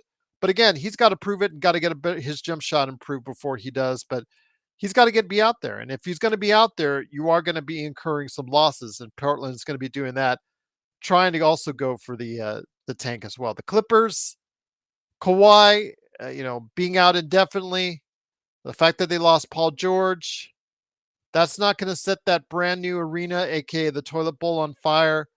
But hey, again, their team that, if you're relying on a much older James Harden, you're going to get exactly what you ask for, and that's a 13th place finish, in my opinion. San Antonio, I think they take that next step up. It's not the step that I think a lot of people are hoping for to a play-in scenario, but I think they will be very much more competitive. I see them right around 35 wins, 37 wins, and we'll go from there. Houston, I may be shortchanging. I'll be honest with you, because they've got a lot of talent on that team. They have got a ton of talent on that team, especially at the wing position. So I think that people need to be aware that I think that they really have some talent and could be a riser and could be someone that, that you might see maybe sneak into as high as maybe an eighth place, ninth place in the Western Conference with the talent that they have, if it all plans out. And I think it's Reed Shepherd. I still think Reed Shepherd. I don't know how much burn he'll get. So my pick on pick for him as Rookie of the Year may not pan out. Most likely will not pan out. But he does have a future in this league if he plays the way I saw him play in Summer League earlier this summer. My next pick after that is the Memphis Grizzlies, and I didn't pick the Memphis Grizzlies higher for one reason. It's because they only won 27 games last year, and to go to 50 wins, that's a 23 win difference, and that is such a high bar. There's a possibility they can do it, but they all have to stay healthy, and already they've had some injury issues, so that was a conservative pick by me, but don't be surprised if Memphis goes higher, because remember, 2 seasons ago, they were the number 2 team in the Western Conference. The number 9 team is the LA Lakers for me right now. And again, all apologies to the gentleman who just came on and joined us, and I'm sorry, Raymond, but I can't. I'm not going to throw flowers to somewhere where it's not flowers. No moves outside of Dalton Connect were made that were going to help the team substantially. They're more predicated on trying to focus on the Bronny situation, the Bronny thing, as opposed to actually winning basketball games. And that's a great concern. You have to have more depth behind LeBron and AD. You have to have more, and they didn't get more outside of Dalton Connect. And that's where I have my concerns.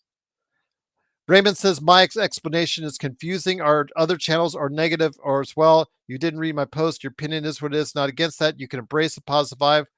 Why don't you have to lose? What do you have to lose? Yeah. But my explanation is, I don't think it's confusing. They just don't have the depth. They don't have the quality players behind LeBron and AD that will get them through the entire season in a higher position. Now, if they're number 9, that still puts them in the play-in mix.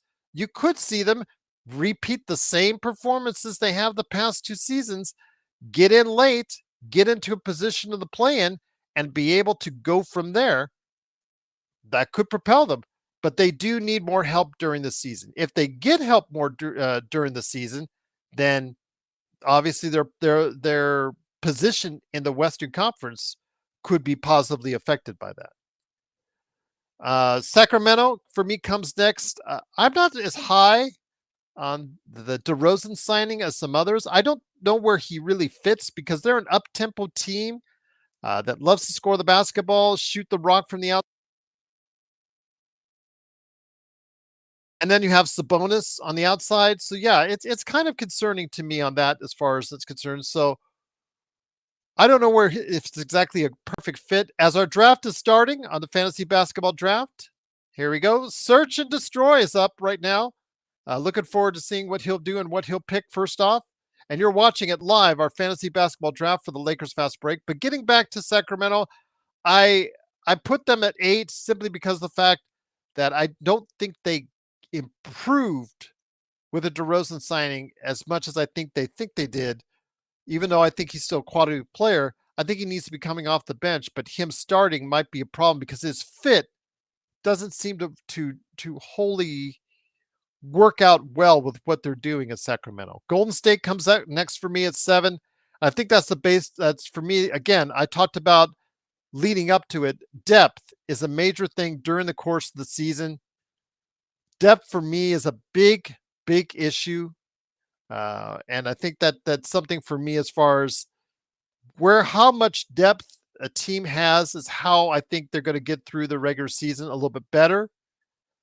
And in the case of Golden State, they have a lot of effective players that I think a lot of good veterans, especially at the guards and small forward spots, that I think can help get them through. And with if Curry stays healthy, that will find them probably somewhere in the mix in that 6 through 10 area. And I put them seventh on my list.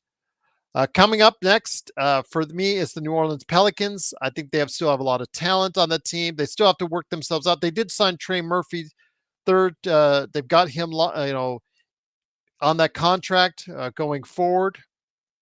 Also, as well, when it comes to what we're seeing with New Orleans outside of the center position, I think they've got a really good depth as far as they got a really good line of depth as far as from players. So they've got a really good 8, 9, possibly even 10-man rotation there, especially with the signing of DeJounte Murray. I think it's going to be a good fit. CJ McCollum and Brandon Ingram. What do you do with those guys? That's the major question. But if Zion can be Zion like he was in that one game against the Lakers before he got injured, you could see something, in New Orleans. But again, they have to rectify that position at the center sooner rather than later. Raymond Tucker says, I watched NBA hoops for 60 years, seen projections come and go, too many variables, anyone to project how the season play. What did you project the last year? Were you around? Raymond, I've been around since 2019 doing this show. I've been projecting NBA for years before that for my various outlets that I've been doing. So yes, as someone who has been here since 2019, yes, I have been around. And as someone who's been watching the game since the 1970s, I think can be fair assessment myself. Maybe not 60 years like you, sir, but I think I've done my fair share. So I have seen the Lakers even before the Showtime era. So I think I can be a fair assessor on that. Where did I project the Lakers last year? I projected the Lakers to actually win the Western Conference last year. To give you an idea how much of a downer that they were for me as far as for the regular season, I did predict them to be the number one team last year in the Western Conference. All right. So I will continue our preview of my picks for the Western and Eastern Conferences. So pick number 9 is coming up. All right. So what do we have here? We have Anthony Davis still available. All right. What we got there? Oh, Giannis Antetokounmpo was already taken. Some other players down low taken. Should I get Davis, guys? Should I bank on another healthy season for Anthony Davis? Should I go for that? I've banked on him twice before in leagues already this past weekend. So we'll go with that and we'll see what happens. It's Eric going to... So Eric has picked Jason Tatum. All right. So with that, I'm going to go ahead. I'm going to pick Anthony Davis. I'm going to go say, you know what? The Lakers Fast Break Podcast picks Anthony Davis. You better get more than 64 games, my friend. You better get more than 64 games. So my next pick is coming up next year in just a second. Then I'll get back to our season preview. Again, it is Gerald Glassford. Thanks so much again for watching and joining. If you want to join with me on a league, go ahead and hit me up, LakersFastBreak@yahoo.com. I want to go with someone as far as the number of 3-pointers and also points is what I look for. So if that's the case, who is that and who could that be? So let's go as far as assists. There you go. I'm going to go with Trae Young. Let's go with Trae Young to supplement what you won't get from 3-pointers from Anthony Davis, and we'll go from there. So we'll see. So, all right. So we got that started off right there. The draft is continuing to go on. There you go. Trae Young has been picked. But getting back to my picks right here, up next, after New Orleans, number 5 is Phoenix Suns. And Phoenix Suns, I think, will win the Western Division, the Pacific Division, because of the fact that, they do have their triumvirate. We don't know exactly how Bradley Beal will be, but the additions of the point guards that they got, Morris and Jones, I think are going to be a steadying factor there. I do like the kid Ryan Dunn coming off the bench. Do they have enough bench too? Now, that's a major question, especially with the payroll they got. But I think their top end talent, the fact that if Beal comes anywhere near the same zip code he once was with Washington, I think that would be a big boost for Phoenix. Phoenix, for a lot of people's eyes, are someone that a team that might rebound under Budenholzer. So we'll see. I'm putting them at number 5 right now. But if Booker or Durant gets injured, they will shoot down the standings. I think that would probably be best best said on that one. Okay, there. I know you and Seven Grand didn't get along, and I'm sorry that that happened with you guys. And but yeah, I know that that what happened with search on there just it didn't mesh through. So I wish 7 grand all the best, and I'm sorry that happened for all parties concerned on that. But coming up next after that is the Denver Nuggets. I'd have Denver higher, but again, there's still an issue and concern that I have with, of course, their depth, with relying a lot on young players. Christian Braun moving into the starting lineup. Julian Strother is going to provide some offense off the bench. You got a lot of players that they got young, a lot of young talent that they're starting to bank on now. But as long as you have Jokic in the mix and he's playing 78 to 80 games for you, yeah, absolutely. Raymond says, so you projected the Lakers winning the conference last year. Yes, I did. Yes, I did, sir. That's my track record. You've watched since before Showtime. Not saying that watching is a value, but hating seems to be. Why? Well, I'm not hating on anyone, Raymond, so I don't know what you're talking about. But just to be honest with you, yes, because they were coming off a season where they were in the Western Conference Finals. They had made several additions at that time that looked at the time like it was gonna mesh out. We were all very positive on the entire staff was very positive on the Lakers and where they would be in the Western Conference last season. So um, I don't understand why you're being a little bit hostile to us, but okay, if you don't respect my opinion, that is. But you know what? I've been watching basketball again since the 1970s. Those are my picks. You have obviously a different opinion, and I respect your opinion on that. But you seem to be a little bit angry that a lot of these podcasts and shows are realistically looking at the Lakers as a team that's not ready to win a championship this season.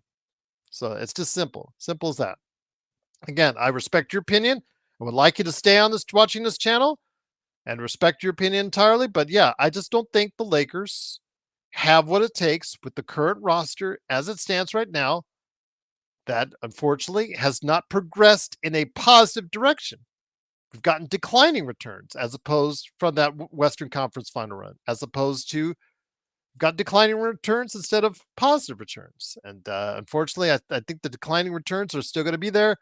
JJ Redick, he is a better option than what we see of Darvin Ham, but yeah, unfortunately, it's not going to be enough unless you find more ways to improve the roster around LeBron and AD. It's just that simple. Raymond says to predict a spot isn't how I roll. To predict a spot requires picking everyone else's spot. Okay. All right. But respect that. Okay. Well enough. Fair enough. All right. But with that, it is the Lakers Fast Break. Truly appreciate you joining us once again. It is Gerald Glass. Thank you so much for what. Oop, let me go ahead and I'll. There you go. Thanks so much for joining us. It is Gerald Glassford. Truly appreciate you joining us. Once again, I'm hoping to get Joe Soro, hoping to get Legend 350, and hoping to also get John Costa here. Otherwise, we may do a show tonight, previewing the NBA season ever more. But don't forget, after my show, hop on over to Empire Jeff TV. Hopefully, he'll come on later tonight on his channel to go ahead and support him, like and subscribe there as well. But Black says, how could anyone say he's a better option than Ham when the man has no NBA coaching experience? Again, Ham did a horrible job, Black. I'm not going to say he's a better option. I have yet to see exactly what he says and what he's done out there. So far, the offense has moved better in preseason. The defense has been abysmal.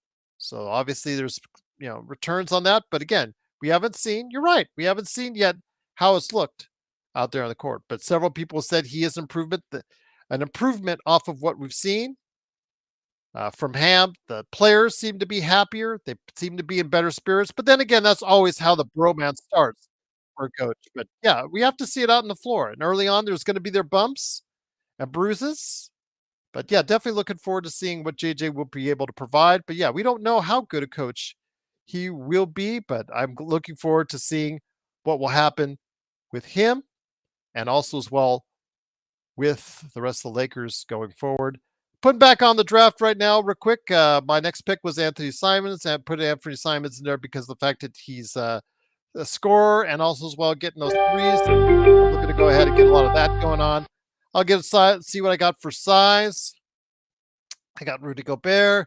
In fact, I'll go with a double double, get some rebounding and block shots in there. So I'll go ahead and pair him up in the front line with Anthony Davis right there for you. So those are my picks so far. I see some really good teams starting being formed. But getting back to my Western Conference picks, right there for you. Minnesota Timberwolves at number 3. Uh, Stronger until Braun starts taking his clipboard too. Well, it's a bro fest is right now, Black. Because again, they did the podcast together, and you and I both know that everybody right now is happy and love with JJ's system. I don't know if it was going to work out, but again, I have the team where I picked them, and I'm going to go out saying, hey, the roster itself and the number of players on it, no matter who's coaching it, is not going to significantly advance the team from what they did last season. But let's get back to Minnesota. Minnesota's my number 3 team in the Western Conference. Again, when it comes to Denver, Nikola Jokic, as long as he's in the mix and healthy, I think that you always have to put them in the upper echelon. Murray is a big issue. Murray played well in the last game of the preseason, but he did sign the big contract. He's looked terrible in the Olympics. He looks terrible in the playoffs. But if he comes back to anywhere near what he once was before his play started to derail, then obviously they still have a chance and are in the mix in the Western Conference. Minnesota, I like the trade for Minnesota. Let me go ahead and put myself on a little bit larger here. I like the trade for Minnesota. I think as far as the Karl Anthony Towns trade, I like the fact that they got not one, but not two options, excuse me, that they got into the trade. DVD, I think it's going to be a huge boost to their bench as a 6th man.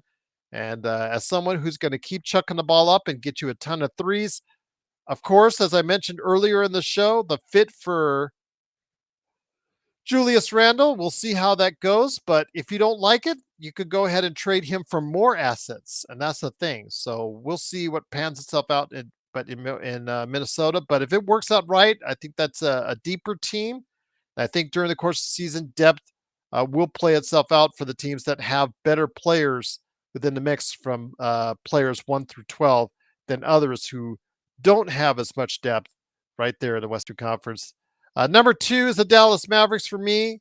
Again, a lot of people are questioning the Klay Thompson fit. I am one of those as well, but I think that Luka is going to be on an MVP-like mission. He'll be right there in the mix for MVP. I do like their center combination of Gafford and Lively. I think that they still need help along the wings.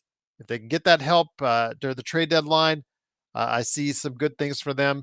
Maybe a little bit high, maybe a little bit of a nosebleed being at number 2, but I think they're going to come off their finals performance with some determination to be consistent this season. As far as a consistent winner, they do have a pretty good mix of players in that rotation. And again, a lot is going to ride on how Klay Thompson is as a third shooter on that team, being able to provide some type of distraction for teams instead of focusing on Kyrie and Luka. And last but not least, the Oklahoma City Thunder. Yes, despite the Hartenstein injury, I think that Oklahoma City, OKC, has just got a really deep and talented roster. I've said that time and time again, and I just think it's going to play itself out that, yes, you will see a lot of that OKC mix. I mean, Alex Caruso being on the team, obviously going to give them a lot of grit and defense. They'll be the top defensive team in the league. And even with Hartenstein, they'll be a much better rebounding team when he comes back. And then Chet and him being the front line, it's going to be a pretty good front line. Not the best out there, but, with Shea, with Jay Will, and the kind of roster that they have, they can always make the trades to get even better during the course of the season. They have more assets than anyone else in the league. So There you go. Raymond says every endeavor by an adult should have a purpose and expected or desire. What's your goal with this channel? As mentioned, first time here, trying to determine your vibe, see if I return. Get it? Raymond, I always get it. Check out our over 15, oh, excuse me, check out our over 1,100 shows that we've done so far to date on this YouTube channel. Our goal, and is already is proven by FeedSpot. If you look at feedspot.com and type in Lakers podcast, we're one of the top 10 Lakers podcasts that are out there. It's already proven. It's already set in stone. And our goal is to be every day the best Lakers podcast that's out there. And I believe we are. I believe we are, without a doubt, the best Lakers podcast that provides you honest and real information for everything that we do right here at the Lakers Fast Break. So you again, I would love to if you subscribe, love to if you stay, but the hard sell is there's no one better that talks about the Lakers. There's no one more honest that talks about the Lakers than all of us here right here at the Lakers Fast Break. And that's my sales pitch to you, my friend. So if you don't like it, I respect your decision already, but still, we have a lot of people that disagree with us that still watch our show continuously. We still have a lot of people that email me and message me every day that don't like what we do at the Lakers Fast Break. Yet they cannot stop watching. They cannot stop appreciating what we do. So there you go. And it's just that simple. I mean, that's what we do here at the Lakers Fast Break. We provide you with a platform to go ahead and communicate to us your feelings, your thoughts, and also as well, go ahead and make sure that you are taking care of your thoughts and your needs, but also our opinions as well, as best we can, are related to you right here at the Lakers Fast Break. So you caught me again. I'm usually here with a host, a co-host, and a supporting staff of great people. Joe Soro, the Lakerholics crew from Lakerholics.com. They do a show every week. I do usually 5 to 7 shows a week right here at the Lakers Fast Break. So I put in the effort. I put in the time. I put in our opinions. We put ourselves out there. I don't have to, but I choose to because we have a base of fans, both on audio and on video, that want to check us out on a continuous basis. So there you go. Juan says you're going to have to change your profile pick black. Okay. All right. Jay said, Raymond, are the Lakers a top 8 team? Or the Lakers a top 10 team? Well, again, when you guys evaluate us, what are your thoughts on where the Lakers stand? Do you see it different from I do? Let us know. That's what we want you. We want to hear from you. We are open to hear from you. You're not just another name in the chat to us. Your opinions matter. We respect your opinions. We may not agree with them, but we respect your opinions. So, well, I mean, it's just that simple. So you cannot like us, but it would tell you what, we are here for you as much as we can right here at the Lakers Fast Break. Brayman says, let's see, people don't like what you do, but can't stop watching. Dang, that's kind of strange in my view. Well, again, we get emails. I get emails every day. People disagreeing with us. I see comments disagreeing with us from the same people that watch us that I see in the chat or that I see watch us afterwards. I think that's the greatest compliment you can have. So if you don't agree with our opinions, yet you still can't stop watching, that must mean we're pretty damn good indeed.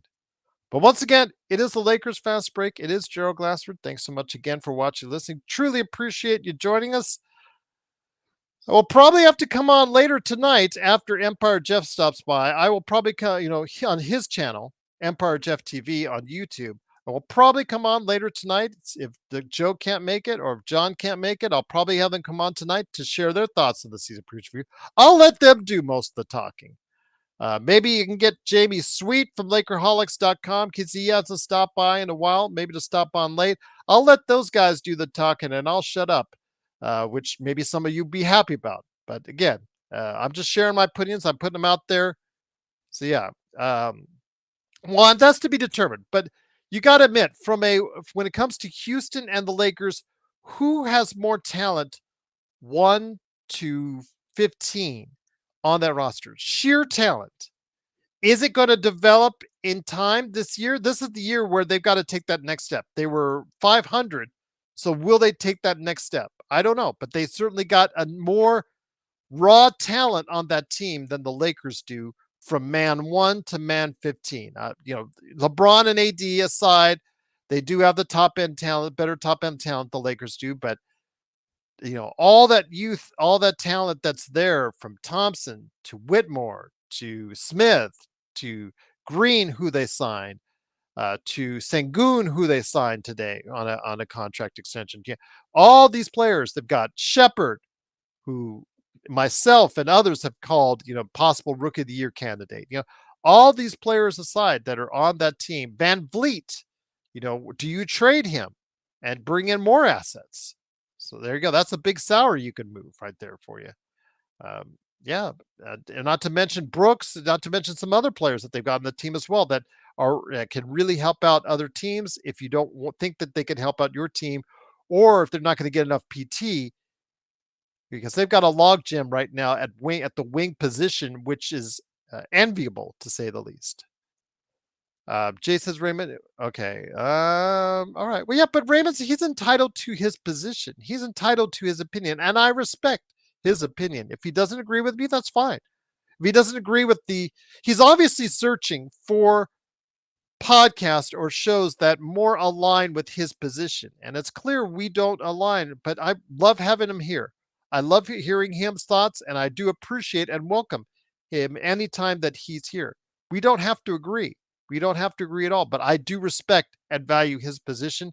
But I can understand if you're out there, as a human being, you have a tendency to want to go to a place, or in this case, a podcast or a show that has a thinking and alignment much as yourself, so that it's more agreeable to you. That's just a natural way of humans. So I can understand him trying to search out, because sounds like he's been searching out for other stations and other channels, trying to find one that has a more positive outlook on the Los Angeles Lakers this season. And there are individuals like that. There were individuals in the chat that ask, why are you guys being more positive? I understand. I get that. But I'm going to just tell you how it is. And Joe's going to tell you how it is. And Jamie's going to tell you how it is. Laker Tom is going to give you the more positive side of how he thinks it is. Michael Heinrich's going to tell you how it is. Henry from Courtside Lakers is going to come on here and tell you how it is. How he feels. Stone Hansen, Alfred Esmond, legend. All these great people that come on by on a regular basis, they're going to tell you how they feel. I don't ask them to tell me anything else. I don't ask them to be too positive. I don't ask them to be negative. Just come on the show, be entertaining, share your opinion. That's all I ask. That's all I ask, indeed. And I do appreciate anyone who stops by, likes and subscribes. It's a grind. It's a grind out here for us YouTubers.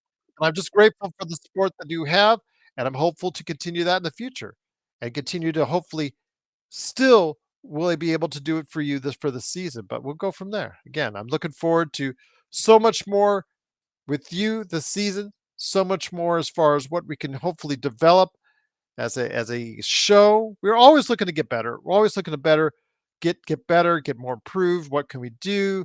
Production, what can we do as far as appearance? What can we do to make it more appealing to you, the consumer? We're going to try and do that. We're always looking to get better and better right here at the Lakers Fast Break. So what am I going to choose right now in our fantasy basketball league that we've got set up, the Lakers Fast Break Fantasy Basketball League going on right now? I'm going to go ahead right now. I need someone to go ahead and fill maybe a 4 position. You go ahead and I will I'll go with that. All right. I'll go with Tyler here right there. He's going to get me a lot of points if he stays healthy. So we'll see like that. And it gets you a lot of threes. All right, getting back on the clock. You see a lot of names being chosen right there. Going to go ahead, slowly come down. A lot of good teams being formed. I truly appreciate it. If you guys want me to be involved in your fantasy basketball league before the season starts tomorrow, hit me up, LakersFastBreak@yahoo.com. I'm committed to going ahead and being every bit as I can to involved with you guys out there, and I truly appreciate everything that you guys do for us. So I'm looking forward to seeing what's going to go on here with the league. That's a good question as far as fringe. So that, yeah, looking forward to seeing what I can do here. Still need a forward Power forward. Look at that. Hmm. Hmm. Hmm. Hmm. I think I'm gonna have to take Kuzma because I do need a power forward. Not the greatest option in the world, but rebounds, 3-pointers, and 22 points a game. Still a 20-point score in the league. Won't give me the kind of field goal percentage I like, but it is what it is right there. As the fantasy basketball draft moves on, truly appreciate you joining us. Let me get to my Eastern Conference thoughts, and I'm going to go ahead and bring it up right now. Just go ahead. And there you go. Wind it up right there. Eastern Conference. Started with the Western Conference, coming up with the Eastern Conference right now. If I can center it right there. We're going to start off with the Brooklyn Nets at 15. It's clear what the Brooklyn Nets are doing. They're tanking. They're in full tank mode. They're diving into the tank. They're with Brooklyn. Obviously, the Bridges trade has done that. It's kind of weird. Hey, you guys know that Bridges is trying to redo his shot this season and the preseason. It's not looked so good. It's been a talk of the Knicks fan base with the concern that he's reworked his shot. So kind of weird how Bridges is doing that, but I thought he wasn't a bad shooter with the Nets and the Suns, but apparently he thought it was not good. So Darren says, I believe that Dalton Connect will make AR expendable. I think at some point in time, yes, I agree with you like that. And I'm hoping it's sooner rather than later, but it's all up to JJ on how many minutes he's going to give the rookie. And I think the more minutes he gives the rookie right away, I think the Lakers will be better off. He will make his mistakes. He will take some crazy shots, but I think the fact that he is going to get be that gunner that I think that a lot of teams would like to have, I think will be something that I think is going to be a benefit in the long run for the Lakers. And I would like to see him develop and get that opportunity sooner rather than later. They should have traded for Simmons. They're not going to now, Xbox, because Brooklyn, they really want to keep Ben Simmons. They've wanted to trade Ben Simmons for a while now, but now with $40 million coming off the books because it's his final season, it's going to be really hard to throw something at Brooklyn to get him off the books now. Raymond says, I'd love to sign Lonnie. It's a fire. It's my understanding they could get a salary match or something like that. Yeah, it's as far as if you're talking about Lonnie Walker, yeah, absolutely. Lonnie Walker would have been a great fit. He's much better option right now than some of the back end talent that we have in on the team. I mean, we talked about it earlier in the show, Raymond. We talked about having him in place of a Bronny, in place of a JHS, in place of a Cam Reddish, in place of a Maxwell Lewis. Lonnie Walker would be a substantial upgrade, but it doesn't look like that's going to be the case because he got waived from Boston, and hopefully we'll be signing on somewhere else. I have not heard yet. I know Cole Swider got signed on, and I've heard all the different extensions, but I don't know if Lonnie Walker has been picked up as of yet. I'll have to check on that here. Darren says they have 15 players under contract, Raymond. We should have get rid of JHS Lewis, but that's the problem, Darren. You're not going to be able to get rid of them unless you have unless you use second rounders to go along with it. And the Lakers do have second rounders, but it's clear that Rob, he's had his opportunities to do so, but does not want to get rid of these players and does not want to attach those second rounders to it. Because remember, the Lakers can't bring in any more than what they send out in a trade because of how far backed up they are to the salary cap. So it's kind of disappointing from there. But let's move on with the Eastern Conference thoughts. Washington, they're also in tank mode. Look for Jonas Valanciunas, who did get signed up through contract. Look for him to be moved as soon as he become eligible, or look for him to be on the trade market per se. Maybe Kuzma as well. So we'll see what happens there. I know they would like to get rid of Jordan Poole's salary, but I don't think any takers on that unless he really becomes the player that he once thought, people thought he would be in Golden State. Charlotte's an interesting. Charlotte and Detroit. I could see either one of these flipped or moving ahead of Atlanta in the Eastern Conference because Charlotte, if they stay healthy, Ball, who has not been staying healthy, I still think he's going to be a good guard in the league, but he's got to be healthy.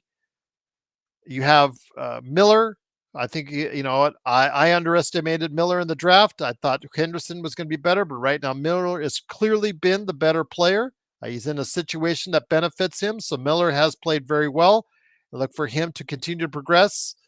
and they've got a decent lineup. They still have some holes, but they've got a decent starting lineup that they could throw out there, people. So if they stay healthy, you could see them as far as maybe even 11th. I don't know. I don't want to go into the 10th range yet with them, but you could see them, not wanting to tank as hard as they have in previous seasons. Same thing with Detroit. Their talent that they got on that team. When is Cade Cunningham going to take that next step? When is he going to be healthy enough to take that next step? And you're hoping it starts this season, and you're hoping that they put enough talent piecemeal around them to get them to a better spot. I think they're tired of losing continuously. So we'll see if they decide to do that. But if it goes awry real quick and Cade gets injured, look for them to tank and get even worse this season. Atlanta's next for me.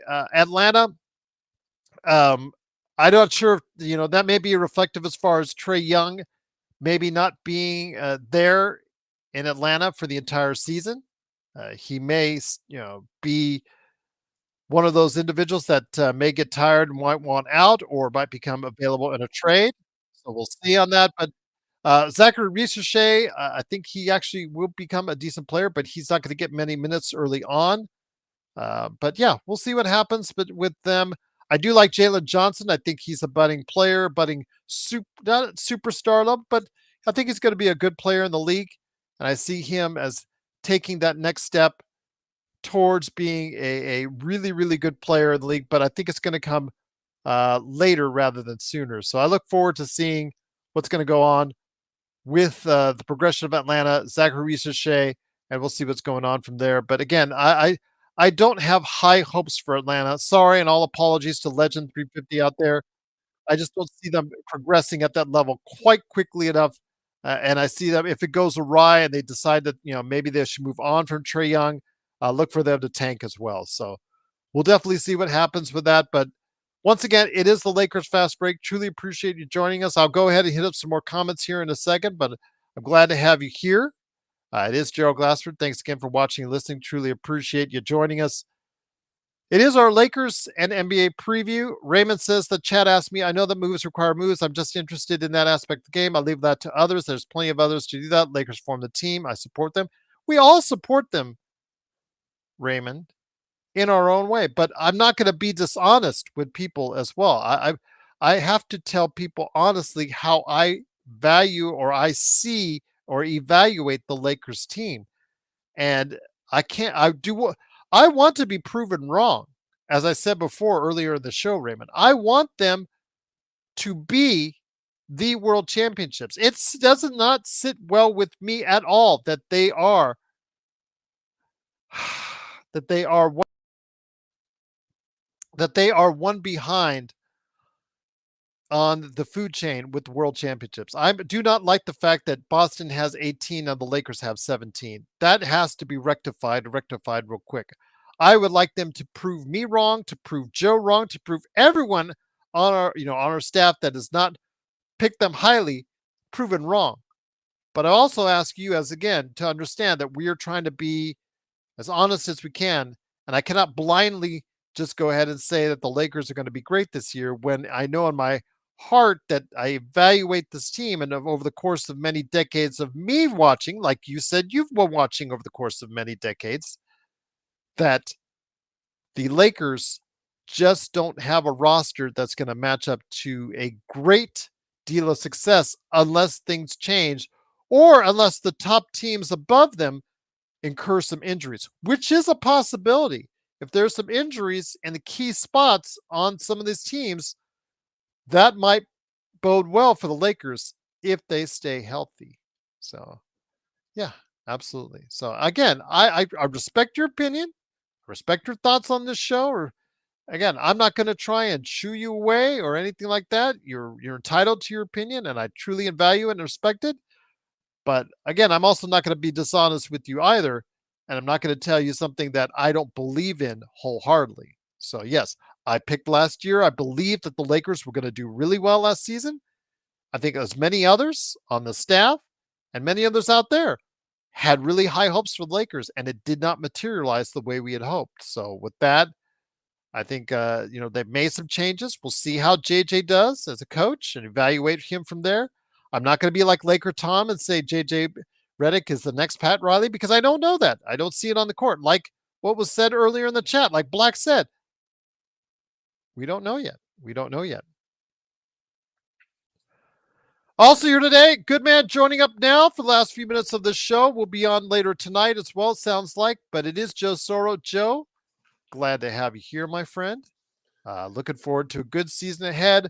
Again, it's just a taste for, let's say, when you're more prepared to come on later tonight with me for a late night show after hopefully folks see Empire Jeff and his thoughts on the season.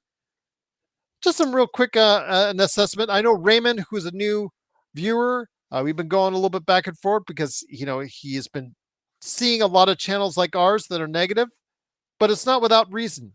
It's not without understanding what this team may very well be, Joe.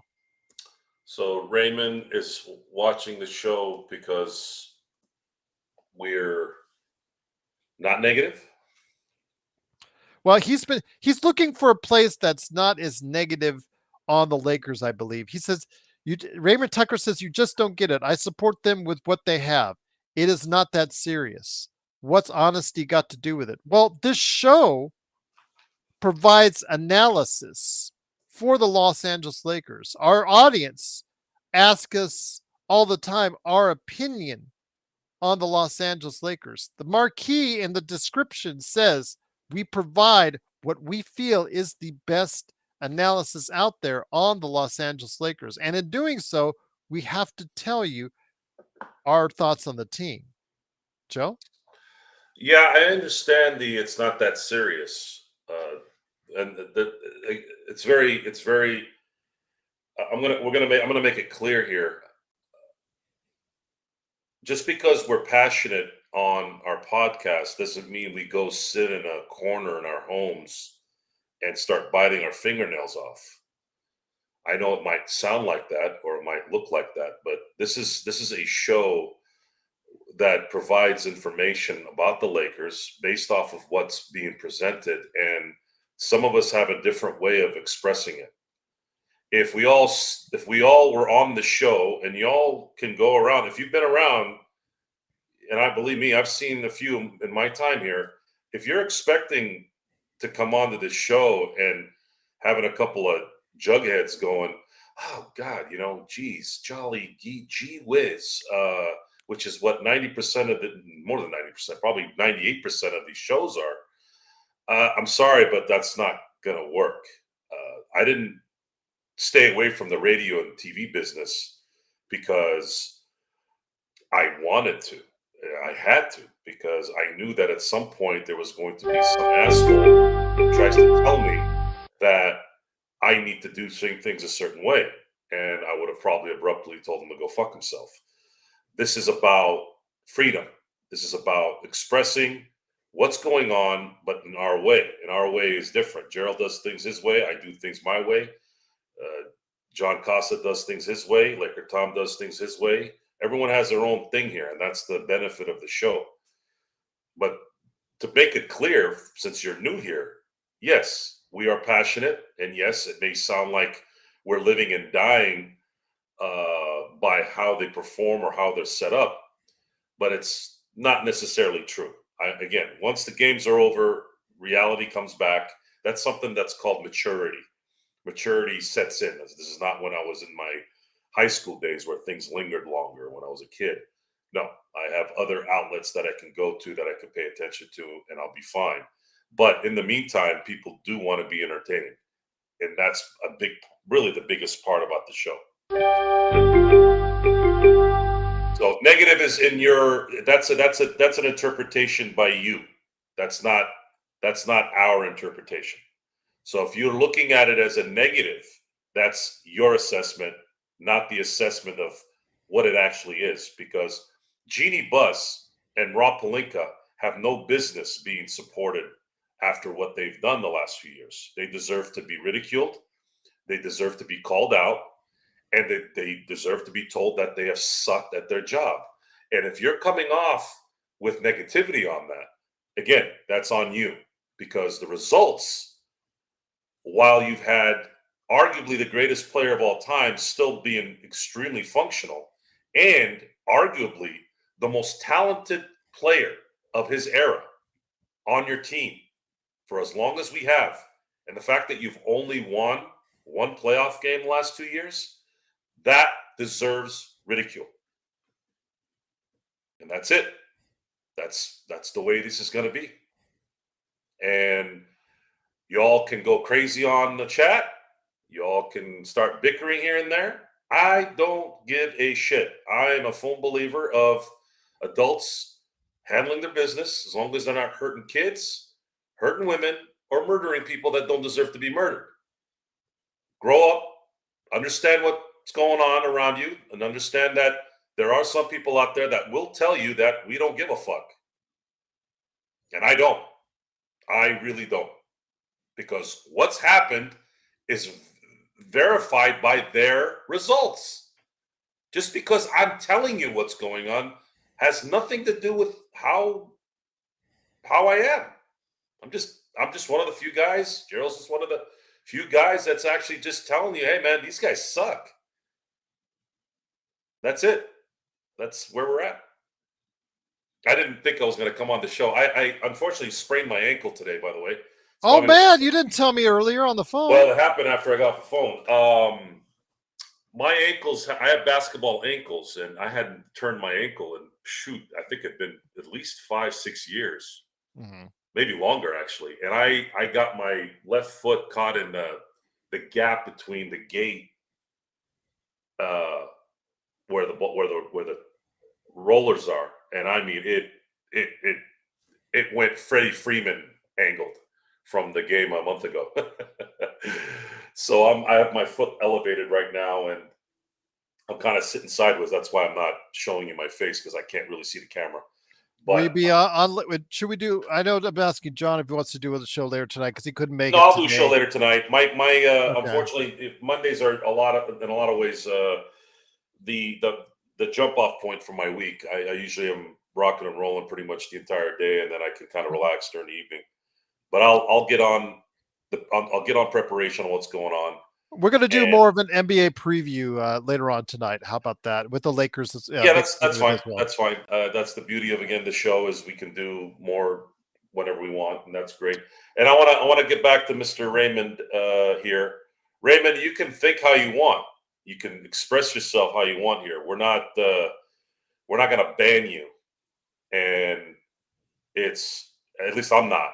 I don't believe in that. As long as you're not dropping N-bombs and stupid shit like that, you're welcome to say whatever you want. I don't care. It's part of the gig. The bigger this show gets, the more the fire comes, and we're well prepared for that. I'm not too worried about it. So let's continue on real quick. I'll continue on with my picks for the Eastern Conference, and then we'll finish everything up. Chicago Bulls picked next to 10th place. Again, I know Joe didn't like to hear the word purgatory, but they've been stuck in there for a while. The thing is, will they trade Zach? Will they trade Vucevic? Will they trade those and get anything back for returns? Because I think they're a team that also needs to seriously consider tanking. To Xbox's delight, Josh Giddey will get plenty of PT. You got the great story of Lonzo Ball coming back into the fold as a contributing player. Will he be moved on his contract if he shows to be able to be anywhere near the player he once was? You got Kobe White there, but you do need more assets, and you do need to go ahead and trade some of the things that you've got now. That would be Zach LaVine right now, to see if you can get anything for him, and then also as well Vucevic. If you can get off those contracts, I think the future for Chicago will be better, but move on from there. Miami is next for me. I think Miami, some people will say they have them too low, but again, where they're at, where they mesh, the Butler situation, Butler is now in his mid-30s. What can he still give you? I think that's a big question, because if at best, he is their top player. At worst, he'll be like what Joe and I were talking about last year, where he was constantly injured or constantly taking time off and hurting the team. We love Triple J. Khalil Ware, I think, is a stud, and they better give him some PT sooner rather than later, especially playing alongside Adebayo. I think maybe later this season or next season, if they play those two together, it could really, really start to look good. But they don't have all the right pieces that fit well with each other. So I think if they work themselves out with that, they could be higher in the mix. But there's going to be a log jam, I think, in that near the top of the Eastern Conference. That's going to be hard for them to break through to. I am down on the Milwaukee Bucks. I think they're an older team that is now, I think, the oldest, even with the Lakers, the oldest team in the league right now. I don't know how much more patience Giannis will have. I don't know if that dynamic with Damian Lillard and him is going to work out very well. And of course, Doc Rivers. We all know all about Doc Rivers, but I don't have faith in that team, Joe. So I'm still kind of disappointed in what they have. Up next is Cleveland, and Cleveland is so reliant on those top four individual players. They already got Max Strus hurt. I'm reluctant to go ahead and be higher on Cleveland just because of the fact that I think they're so reliant on those top four individuals. So we'll see what happens again, and I look for the the team to be good, to be competitive. If they can stay healthy, you could see them higher. But yeah, right now it's going to be something where it's going to be. I think right now with that, I think I'm putting them in about sixth place in my estimation. So we will go from there. My next pick after that will be Indiana. Indiana coming off that high as far as their run.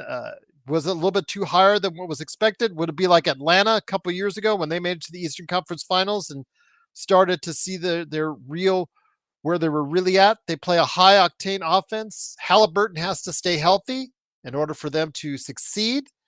If he doesn't, then it could be not as great of a year as Indiana was hoping for and wanted to take a next step even further than the Eastern Conference Finals. Orlando's my surprise team. I think they've got a lot of youth, they got a lot of athleticism, and they really play good defense. They got more offense. Getting KCP is big for them. If they could just increase their offensive capabilities, I think they can go ahead and compete.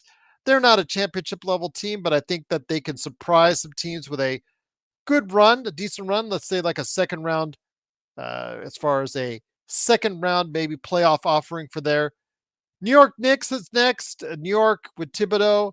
You could see them easily flip flop over Philadelphia because of what Philadelphia did after I made these picks. Philadelphia said, we'll talk about Philadelphia in a second, but the Knicks, if they stay healthy, Thibodeau will run them to the ground. But again, they do have a great starting five that matches up well. That was a starting lineup that wants to match up with Boston, and that's definitely their intent. Philadelphia, Embiid and George, they're trying to rest up for the playoffs, so they aren't going to play them back to back. Playing those guys 60 games, I think will probably not have them as high as I originally picked them because I picked them for second. But if they are healthy, them and Maxi, I think they'll be a lethal combination in the playoffs. And I'll let you know what my picks are for the finals later on tonight on the show with Joe.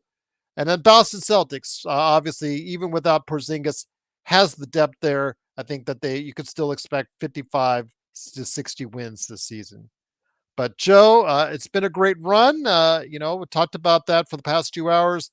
My thoughts on the Lakers, going back and forth. The awesome audience that's there. We did our fantasy basketball draft that just ended, and I'm thankful that everybody in the Lakers Fast Break universe decided to go ahead and join me on that. If you didn't get a chance to and still want to do a draft with me as far as a fantasy basketball league with me, go ahead and hit me up, LakersFastBreak@yahoo.com, and we'll arrange for one to do one tomorrow before the season starts. But Joe, again, this show calls it like we see it. I tell every guest, I tell every panelist, just be honest. That's all I ask. I'm not here. You are not here just to bark. You're not just here to rant, even though people love your rants. You're doing it because you have a sense of passion, a sense of what you believe, and always a sense of what you think the Lakers will do this season. Yes, there is high demand for excellence. And when you've watched the Lakers be the epitome of excellence your entire existence, it's just, I know it's unfair to some, but it's the stage you've set up. And worse than dealing with, let's say, a turnaround or a rebuild or a renaissance of something, they're not in those areas.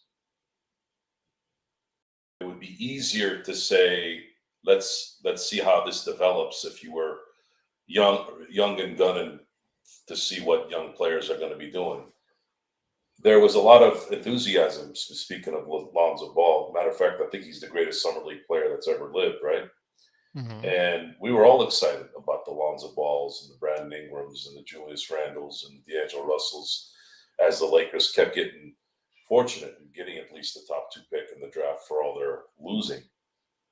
The issue now is you've gone out of your way to entice LeBron James, who was still viable in 2018, to come to your franchise and then assist him with, in my opinion, at the time, who was the best player skill-wise at that time. And the team won a championship. The team missed one the following year due to unfortunate injuries. But then after that, it's been a terribly run organization.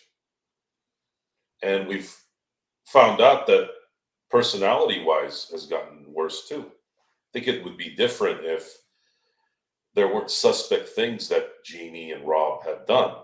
This isn't something we made up. This is something that happened.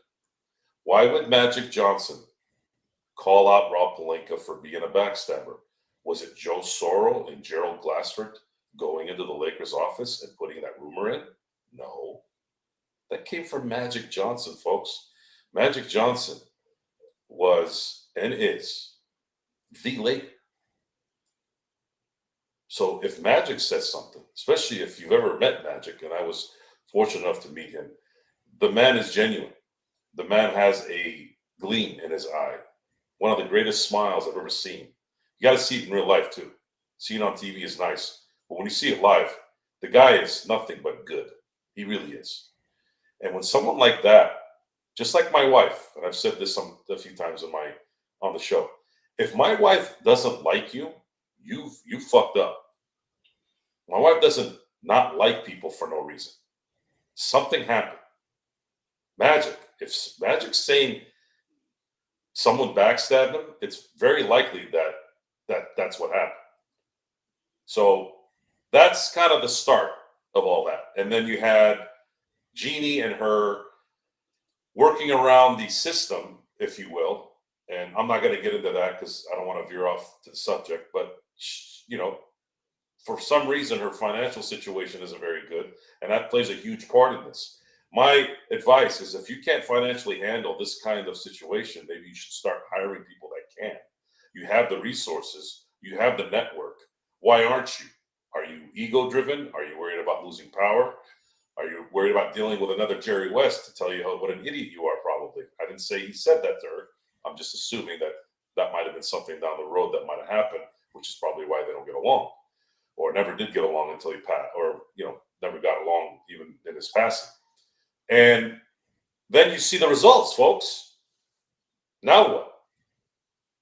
If it walks like a duck, it quacks like a duck, then it must be a duck. And are we going to sit back year after year? Gee, golly whiz, let's hope for the best. We sort of did that the last couple of years. It's on tape. Go back into the archives and go watch all our shows if you want it, if you have time, in August, in September, in October. We were very positive. We were very supportive of Rob Pelinka. Hey, Rob signed everybody. Rob did everything he needed to do. Now it's time for the players to come through. Well, folks, just like anything else in life, it doesn't really matter how well we thought you were a year ago. We're in the now. And right now, with the results that have been presented, there hasn't been anything good. So now it's time to go, wait a minute. Do you know what you're doing? And we're going to find out here in about a month to 2 months. We're going to find out. Is it going to be the same old story? Start slow, play hard as much as you can until you get to the trade deadline, not really get anything of substance, get a buyout guy, then make a little run where you go 15-8 to finish the season, and then completely crap out. because I don't really want to watch that again. And if you think JJ Redick's the answer, good luck. Really good luck. I don't see how that matters in this situation. Maybe there might be better communication. Maybe there might be a little more fire on the table, but we still have LeBron James on this team. LeBron James has played or will have played here in about one day for his 11th NBA coach in 22 seasons. That's bad optics. So is JJ going to get tired in December of players that are not playing well?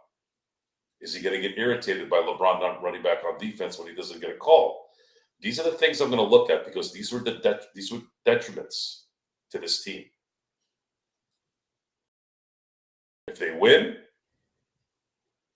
we sit down and we eat our own shoe at that point. And I'd be more than happy to do that.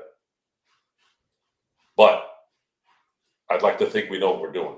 And maybe we're not saying it in a nice plain bagel way. Maybe we're using the onion with the spicy jalapeno cream cheese. But if you want plain, then there's plenty of other places to listen to plain. You can go on Sportsnet. You can go listen to, what's his name? Trevor Lane. You can go listen to those guys. All those guys will always have a job, and they'll always be vanilla, and they'll always be plain bagels. There's plenty of that for everybody. Me, I like to be unique. I like to be a little bit more, I don't know. I don't want to say the word real. I want to be more exciting because it's also backed by facts. Exciting and facts is always better in the end. Because in the end, everybody who's going to yap is going to fall off. It always does. Because the facts, you can't beat the facts. You can't beat the truth. This team right now has a lot of work to do, and they have to do a lot of ifs and whens and maybes. So we're going to see. That's where we're at. As far as my assessments on the season, and Gerald always sends the prediction emails. I'm the only one that doesn't do them because I don't give a shit. Now I'll predict a finals matchup. I like that. I don't really care about putting in 1 through 8. I think that's a waste of my time and who the MVP is and all that. It's kind of like picking the draft or picking who's going to win the Oscar. I just don't care about that stuff. But as of right now, based off the information that I've seen and how things are developing, it's looking very likely, should no major injury happen, that you're probably looking at a Denver-Boston final. Okay. All right. Well, then I will go ahead since you were able to talk about that. I have a little bit different. And again, if with barring any injuries, I see it a little bit different. I see Philadelphia OKC final in that. And if that's the case, who is your NBA champion, my friend? Well, in that case, I could see Denver coming through because I think Denver does present a Jokic matchup on that. And a little bit is me cheering for Denver in that case. But even with the Westbrook factor. Well, the Westbrook factor has got me thinking twice, but the reason why I'm supportive of it is I think because Jokic being so adamant about bringing him in, I'm kind of intrigued on why. Jokic isn't LeBron. Jokic, I think, has a little bit more sense in things. He doesn't make decisions on emotion. So I'm gonna see how that kind of develops, and I'll be able to make a better. I really don't know who would win that matchup 100%, but I'm picking Denver because we have to pick Denver. So once again, problem child. We can't stream the World Series. There's copyright issues. Yeah, there's copyright issues, and Playback does not have a agreement with the Major League Baseball or the NFL, only with NBA, which we will bring you tomorrow on playback.tv/Acres Fast Break. But yes, unfortunately, no World Series or NFL as of yet. I'm hoping someday that will change. But my pick for right now for NBA champions is going to be, if they're healthy, the Philadelphia 76ers. And again, that is with a, if they're healthy, this is Joel Embiid's time. This is his year. If he doesn't get it done this year, I don't think he'll ever get it done. So Joel Embiid, he has Paul George as a number 3, Tyrese Maxey as a budding superstar in his own right, or budding star, I should say, in his own right. I want people to go ahead and at me. Hey, you said he's a superstar. Well, you know what? He's averaging 25 points. He's very dynamic. He plays on both ends of the ball. He's really good. So if those three can get it together and they still have trade assets available, Daryl Morey will go ahead and be wheeling dealing. If those three are healthy heading into the playoffs and they stay healthy throughout a playoff run, that's a very big if.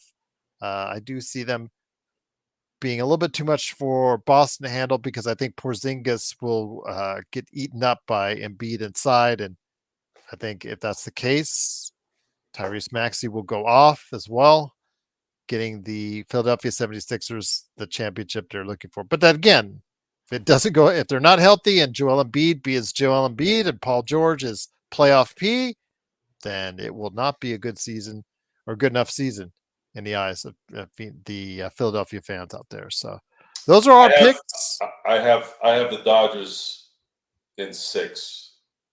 Okay, so you weren't sure, but you're sure. I'm going to say 6 because I think there's this pattern that's gone on where the Dodgers have been clinching everything at home this year, and I think it would be poetic.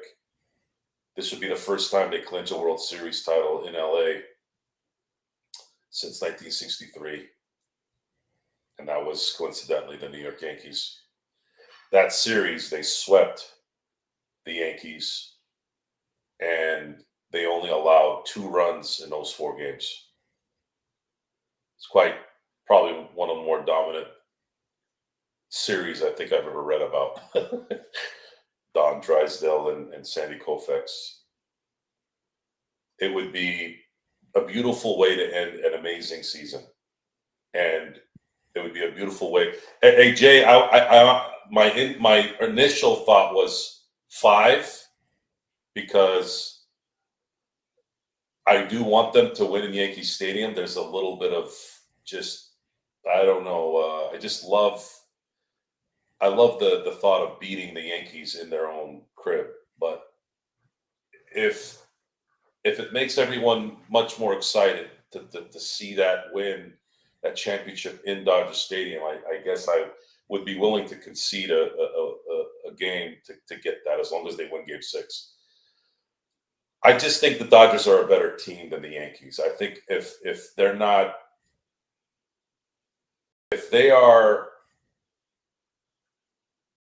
they keep the big guns at bay, which they did a lot of that mostly against Lindor, the Polar Bear. I mean, some of the guys still went off, don't get me wrong, but the Mets and the Yankees almost kind of look identical in a lot of ways, although Judge has more star power and better stats than Pete Alonso. But I don't doubt that Pete Alonso doesn't have the same amount of power as Judge. He's just, to me, they're both scary. Now, Stanton could be a problem because he hasn't been performing well the last 5 years as a whole. He's been injured a lot, but he always performs in the playoffs. If you can keep him at bay, then you kind of really put all the pressure on Juan Soto at that point. And if, let's say, Judge continues to bat at the 150 area, and you could just keep Giancarlo Stanton from hitting a bomb every other at bat, then you kind of take your risk with Soto, who's kind of like Lindor. Let him get his singles. Let him, pitch around him a little bit if you have to. Don't let him beat you. And after that, it's let the Dodgers cook. If the Dodgers scored 45 runs in 6 games against the Mets. And the Mets didn't have a bad pitching staff. They were actually rather pretty good the last 3 months. But you're talking about 7.5 runs a game. If the Dodgers score 7.5 runs in the World Series, they're not losing. Quick question to ask you before we head on out. Darren's asking, serious question here. If the Steelers are playing the same time as the World Series, who are you watching first? I have technology, guys. I watch both games. I know. I told Darren, I said, I think he has 2 TVs. I have 5 tuners on my direct TV. I can record both. I can record 5 shows at the same time, and I can watch 2 at a time. 3 is too small. It's not worth it. So it's 2 at a time. And that's exactly what I did last night. And I was just going back and forth on the audio. So with that, it is the Lakers fast break. 2.5 hours for you as far as the Lakers preview. More of a Lakers preview, a little bit of NBA season preview. Plus, our fantasy basketball draft was live to show you guys out there. Truly appreciate everyone out there that participated. Good luck to you in this year's league. Wasn't my best draft, I know, but I still got some good players in there. We'll see what happens. A lot of you guys on the back end. A lot of you guys in the back end were very smart and went for players in the later rounds that I've been going in my other drafts that other players out there have not been picking up on. So good for you. But with that, if you want to get involved with a fantasy basketball league with me, like on ESPN or Yahoo, hit me up within tonight or early tomorrow, Lakers Fast Break at yahoo.com, and we'll try to get something, and we'll try to get into a league ASAP before the season starts tomorrow. As the Lakers face off against Minnesota, don't forget playback.tv/Lakers Fast Break. If I'm able to go ahead and do a pregame, I will schedule it, let you know. But of course, there is no better Lakers postgame than right here at the Lakers Fast Break. Joe, you up for something a little bit later on while you ice that ankle later on tonight? Let's say around Yes, 10? the plan is to. I'm thinking probably 10 o'clock tonight. We'll do a pre-season nightcap to start the festivities. Sounds good. We'll talk a little more about what Gerald talked about on my end, on what my feelings are on the season, possible situations with the Lakers as well as anything in the NBA. I'll bring the drinks. I'll bring try to. I usually don't like to take Advil if I don't absolutely have to, but my leg is absolutely throbbing. So I'm trying to. I can't walk.